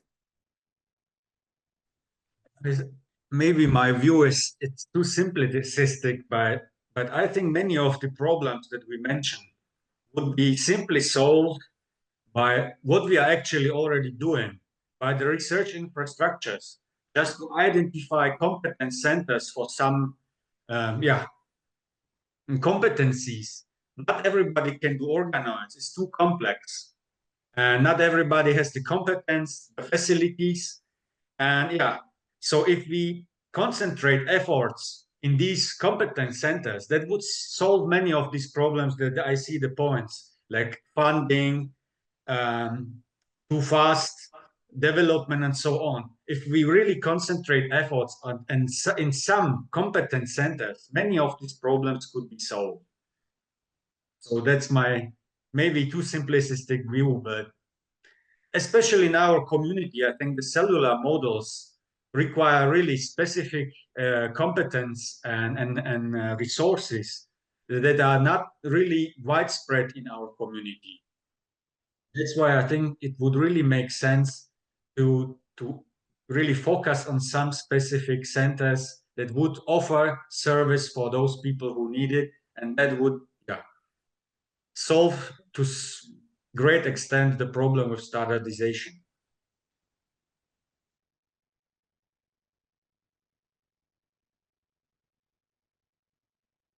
Thank you, Edouard. This is Michel Tixi-Boischat. I must say that since I have been leading a platform team since 10 years, I think that we also need input from users, because you have laboratory users, laboratory colleagues taking risk, trying something that the platform will not be able to invest in all possible options. So we are learning from our users. And then our expertise is to check, now that we have learned with this user, how can we make it a service for others? This sort of reference site would not be closed and developed only internally.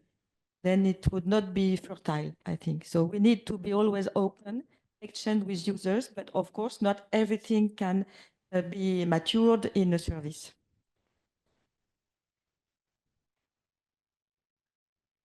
Yeah, thanks very much, Igor. I think that's one of those model probably, particularly, I don't have much of knowledge in terms of Europe system.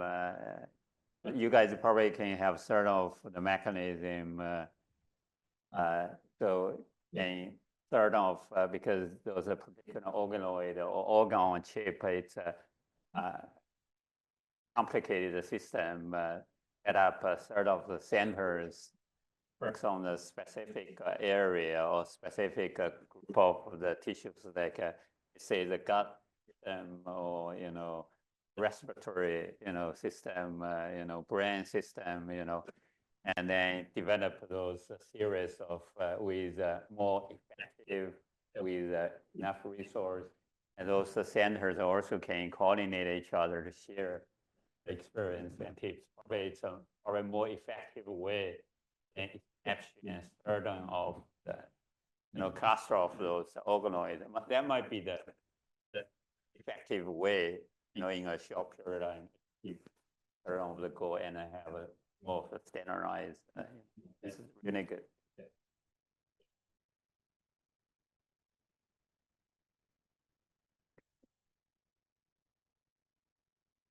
So the next question, so this third question talk about how the research community balance the future of the research. So in terms of cell line, organoid, or organ on chip. So it seems like we got lots of variety different feedbacks. So in general, basically, people suggest that we should not liberate a balance of these aspects. I guess that's the word, depend on the different research group and their expertise, right? Their interest in, sort of these vitro system probably relatively straightforward to work with, but others more complicated. Other group may have a more expertise or resource, can address all of this stuff. I think that's always, more complex model probably can address of the complex questions. I can say also about this, can I? Sure. About this first answer is that, of course, you like to have always the best complex model with a lot of answers provided, but as we said since the first day, it's also a matter of throughput. What research are you doing? If you're a geneticist, you don't work with replicates. I mean, let's say that everybody should work at least with 2, but actually you say 3 is really a real minimum. But sometimes in genetics, you want really a population in vitro, right? So I mean, so throughput is very important besides cost and ability to use and so on. Yeah.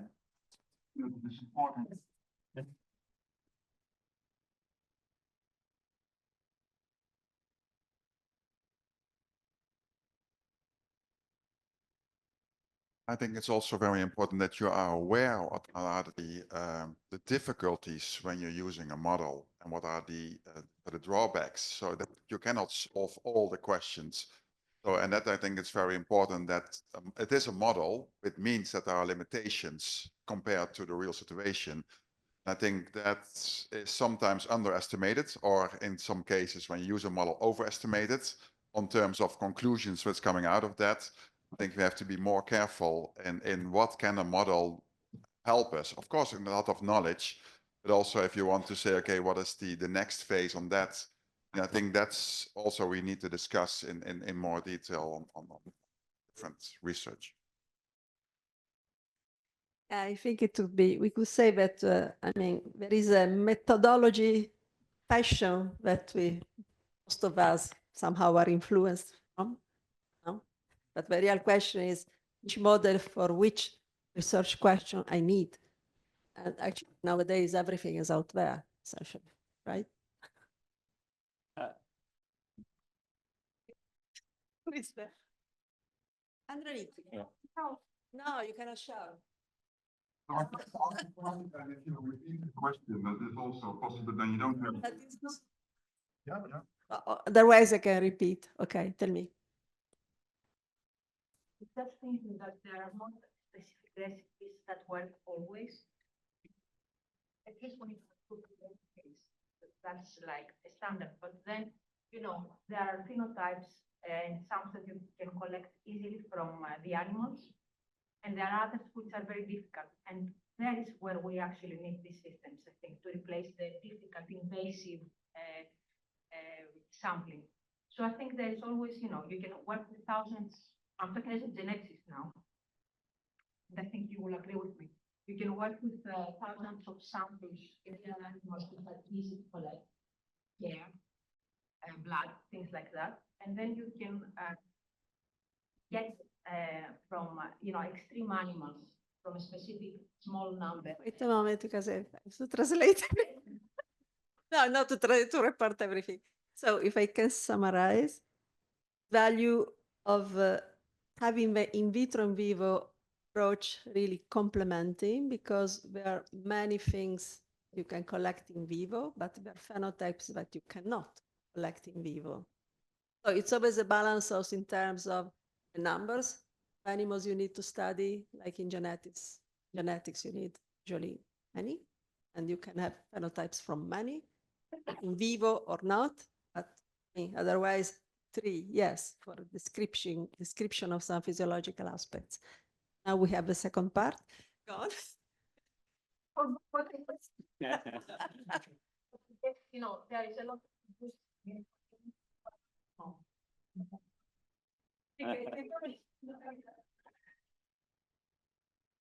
I think the in vitro models can be complementary to many things. It's not just to discover things, also to validate things.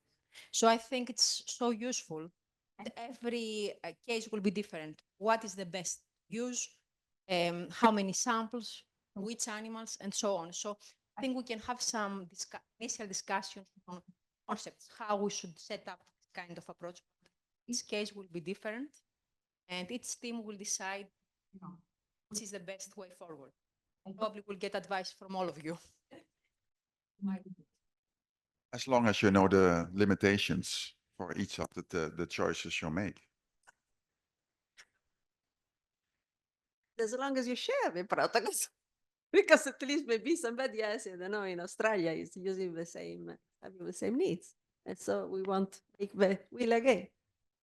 Yeah, I think all of those comments are very well taken. So as the comments are also here, feedback from here talk about cell lines, building block for organoid, because basically, you know, that specific cell line can answer that specific questions, test some of the hypotheses, may not necessarily, you know, connect the complex of the organoid or in vivo studies.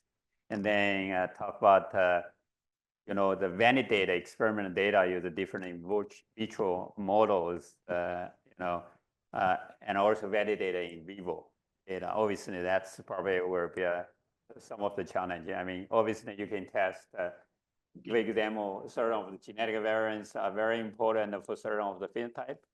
And then if possible, you can test gene editing, right? So, and then in the vivo, you know, for example, chicken, you know, so you can see, were you able to observe the expected phenotype in vivo, because that's exactly through the in vitro system finally we're able to validate in the in vivo. And so also people provide these, give the example of how each of the system can complementary each other. So basically for those simpler vitro system can more suitable for high throughput screening. You know, basically, you know, it's very difficult to do in vivo have a high throughput screening. You know, that's how the vitro system play a very important and more of a cost effective and skill wise. And then organ on chip, those are more complicated, and then came for more of the in-depth of the mechanism study. So kind of how we can balance of these can ensure the biological accuracy. And then another aspect that people talk about, you know, doing with, so that's how the kind of different aspects, right? One is if we have those in consortium, a platform, people share all of these, then you probably don't need a review literature, you know? Review literature, basically, it's in general probably more behind than community share resource, you know, it's more updated and more informative, in particular for the new technology development. So that's the very important aspect of these. And then so other people also mentioned open collaboration, as we already emphasized, published actually provide a detailed information and a methods, particularly share the negative results. You know, I think that's some of the times, you know, particularly for scientists that not about the negative results. I mean, which is very important to share all of these. So which one does not work? You know, that's aspect of this very important. Edward, you want to share something? Yes, I really like the point with the complementary approach. I wouldn't call it complementary, I would call it stepwise. I mean, in some sort, we are doing this in vivo, right? We are doing GWAS, looking across the genome, where are the interesting spots, and at the interesting spots, we dig deeper. And this in vitro approach that is proposed here, as I said, I would call it rather stepwise. It's actually exactly that. First, we would do kind of screen with simple models, then validate with more complex models, and maybe I would add a third step for the very, how to say, validation. The final validation would be in vivo. I mean, with this approach, we would lose maybe some interesting sites or genome elements, but at least, yeah, we would catch some. So I think this is really a good point. I like it.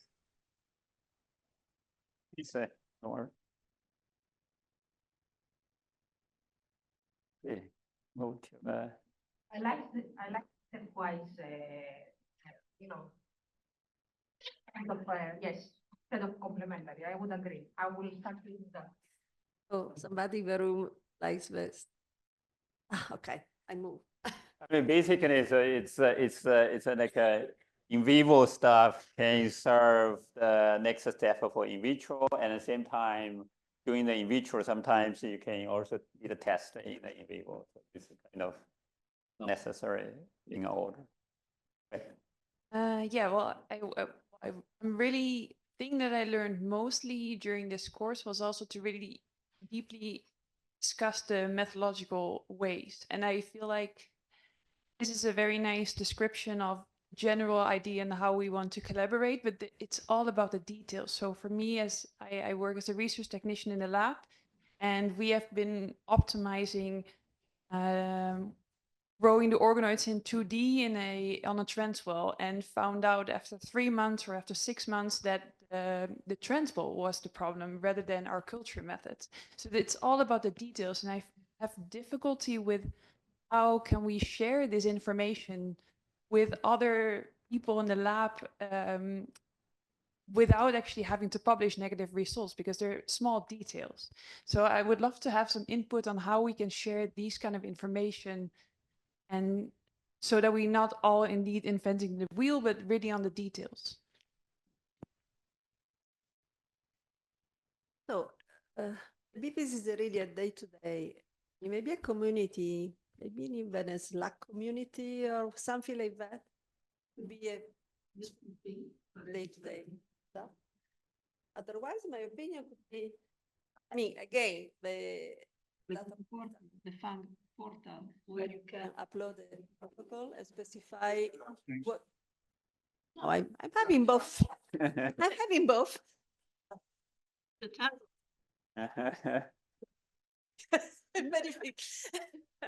So you share the protocols subsequent, no? And so the next protocol will have a modified step and it will be indicated. So, I mean, but I like more I think, the real community in social to be more immediate. I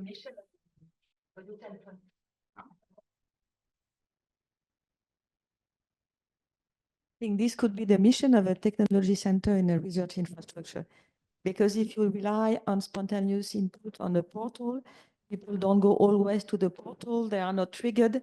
So if you have one unit asking or disseminating and maybe having one workshop a year to have direct exchanges, because sometimes you don't think to write such a detail on a data portal.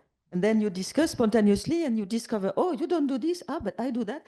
And this you did not think maybe of reporting. So that's why, to come back to the infrastructure, can be the role of an infrastructure to organize this exchange in its field of expertise, of course. Thank you, Michelle. And also, yeah, as you said, maybe once a year, a workshop similar to this was improved for the criticism and collecting really all the outputs. Yeah, the hands-on. Yeah, Hands-on. hands-on. Hands-on days. Yeah, exactly. Hands-on days of EuroFAANG, genotype-to-phenotype, whatever. Okay. Okay, the question for we'll talk about for the in vitro system, what kind of specific cellular traits we can prototype. So basically, people provide, because in this workshop there are several examples, particularly for the pathogen infection, virus infection, being provide lots of good example about how the CRISPR screening in vitro system going to be a good way. And then others mention the nutrient transport and metabolism remodeling. And then cell proliferation, apoptosis, differentiation, stress response. Basically, for the CRISPR high throughput screening, basically phenotyping, right? It's very important to be able to effective screening, because you cannot get those individuals. It's hundreds, thousands of those individual of those screenings. Phenotypic kind of screening, it's very important to look at different of those neural traits.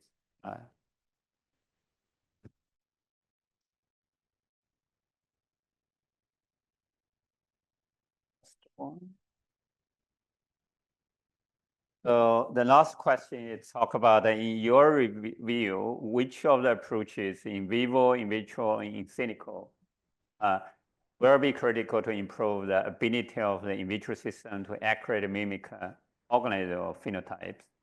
Basically, the bridge is in vitro, in vivo gap. And then, so here basically, so we discussed this, it's very important to characterize.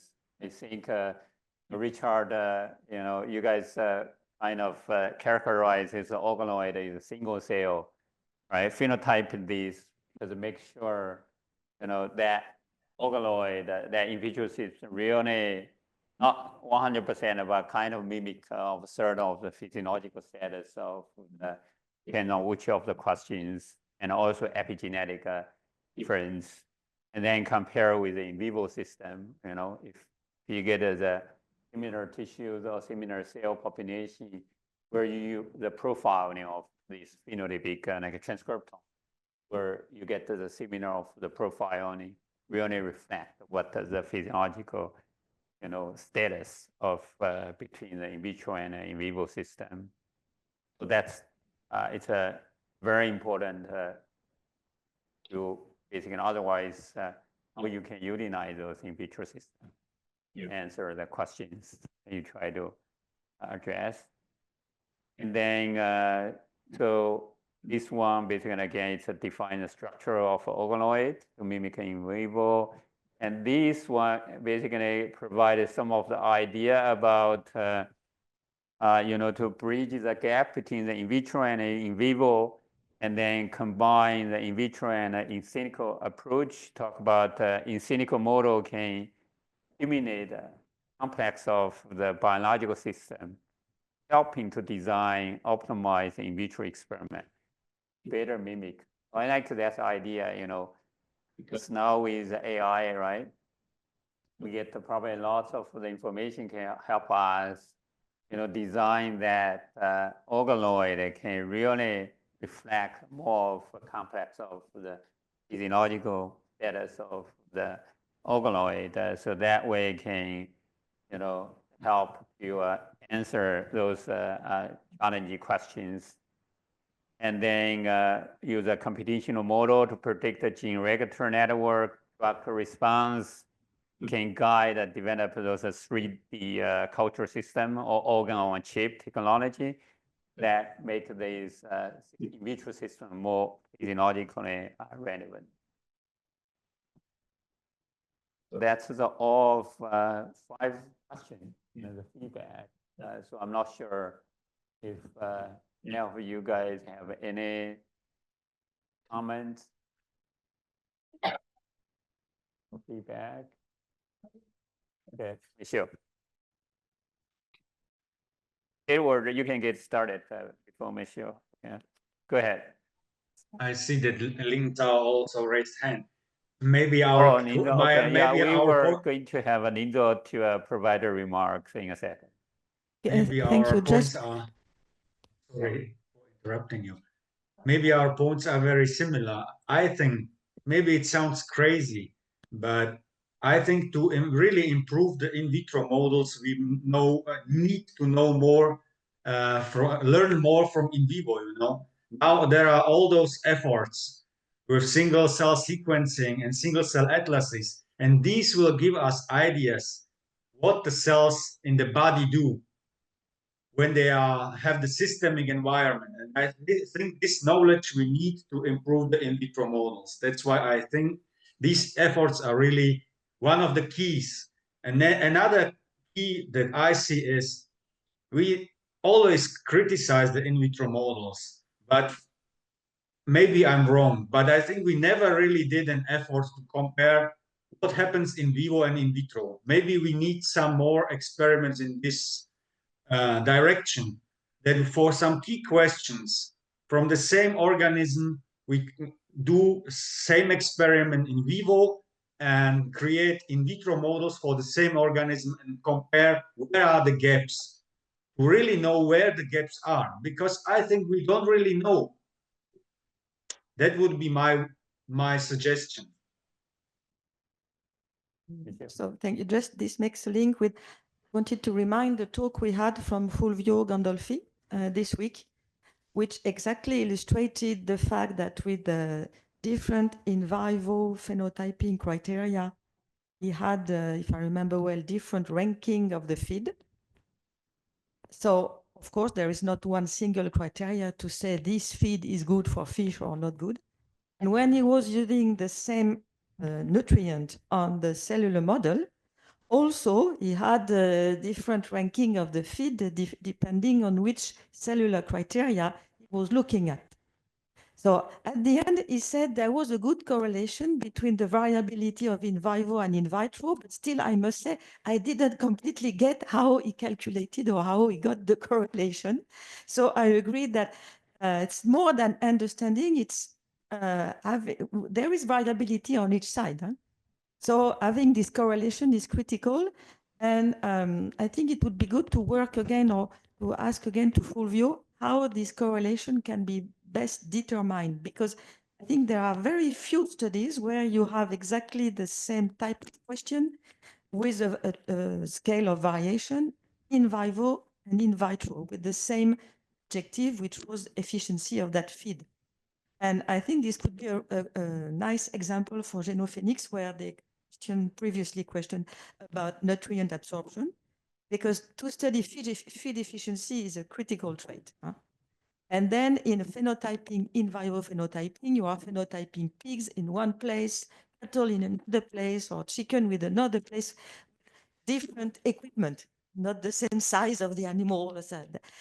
But with cellular models, you could have in the same lab, as we could see with Carla, the intestinal cells from chicken, from pig, or from cattle, and tested with ingredients which are in the feed given to the in vivo, the whole animal in the facilities. So I think this could be a good example to show the coupling between the in vivo and in vitro. And I agree, we are still far from replacement, huh? But we can reduce or refine what we measure on the animals. But replacing, I know it's one of the 3 R's, but it's true that for the easy phenotyping, it's what was Androniki was saying, it's not because a phenotype is easy to measure in vivo that we should not replace it because of this replacing on the 3 R's, because we are watched by people. If we do easy measures on animals, but maybe they could be replaced, but they are so easy to do on animals, we continue doing it on animals, maybe we could be criticized for that also. So we still have to, that there is, we need to do both for still some time, I think. And maybe only the in silico will be able to go beyond, make prediction.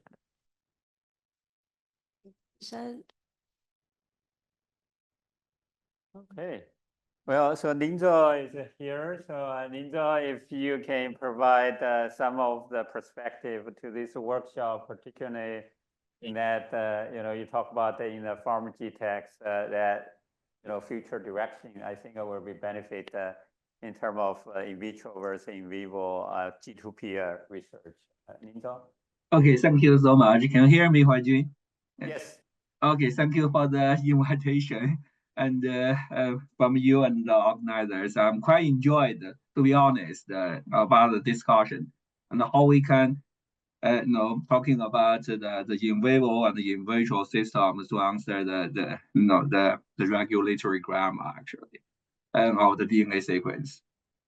So it's very clear, and both systems have the advantage and disadvantages for now, because the in vitro cannot totally completely mimic in vivo, and that's the gap, the knowledge. And I think the meetings and the discussions want to close that gap. But for now, like in farm GTEx, and we know there's the animals is the whole, and organisms, all the tissues are connected together, and all the cells are connected together.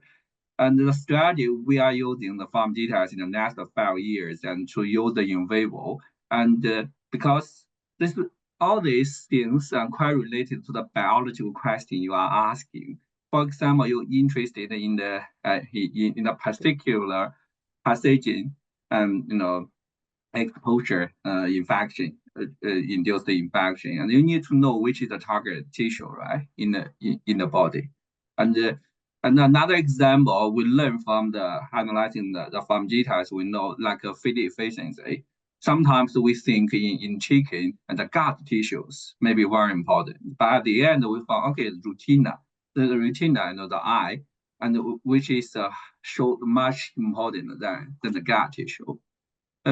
So I think that's we need to combine both in vivo and in vitro, because in vivo can allow us to identify which is the causal cell types, is causal things and related to the questions we are interested in. And then if we want to know much details on which cells and at what time cell cycle and the cell differentiation time point, and we need definitely the in vivo for now, and to understand during the cell differentiation, the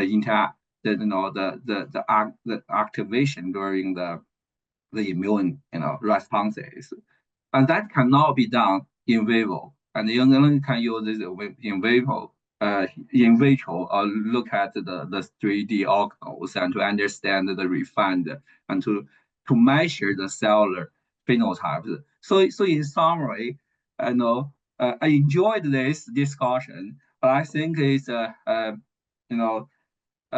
least for this stage, we should effectively, efficiently combine the in vivo and the in vitro, both two systems, and then in the long term, and how we can develop, in vitro systems and can completely perfectly mimic in vivo. And because in the in vitro, like in the population level analysis, what I did in quantitative genetics, you can control. The most important thing is to control the variance, right? We don't want a lot of variance, and that we don't want it to come in the system, and then will heavily reduce the statistical power. And by using the intro,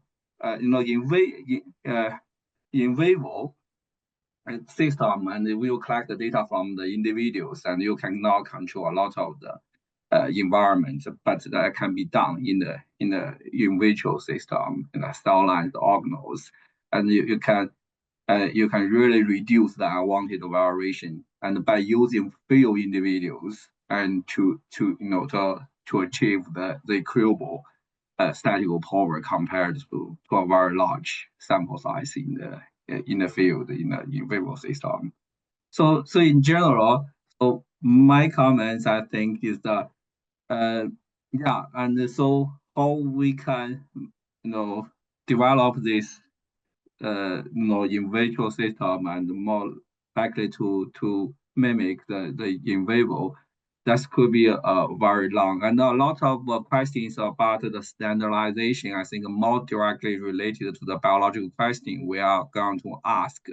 Because once you find the biological question, you will define where is the confounding factors you need to pay attention, where is the confounding variation, the unwanted variation will introduce in the system. And then you will find a way to remove that, and then you build the standards. Otherwise, it's too difficult and to build, because they're quite decided, depending on the biological question you are going to ask.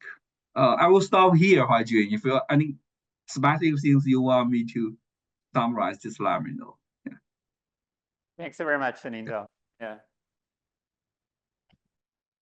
So you guys are amazing. So we are a little bit behind the schedule.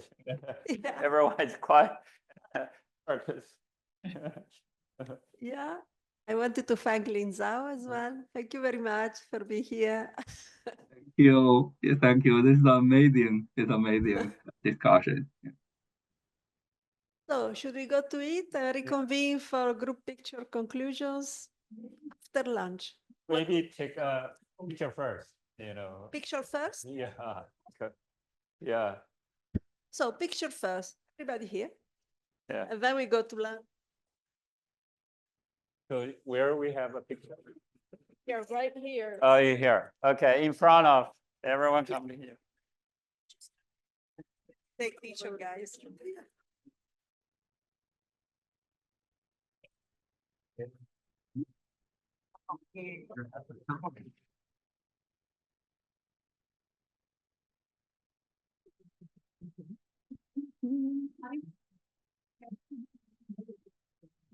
Come over. Yeah, they were going to say that. Yeah. No, but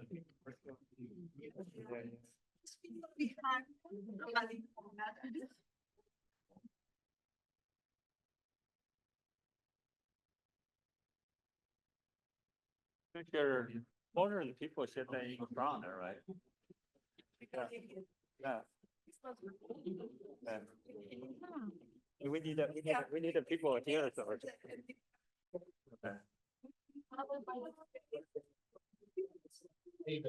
Yeah. Let's put people in the row and take Yeah. a picture like that. Yeah. Yeah. So we have people here. Okay. Come. Yes. Okay.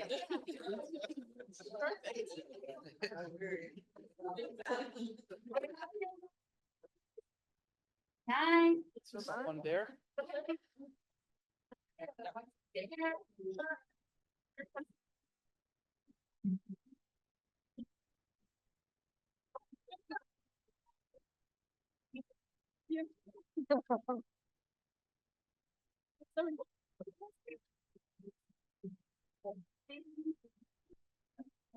All right. Okay. We're gonna throw the cheese. You're hungry.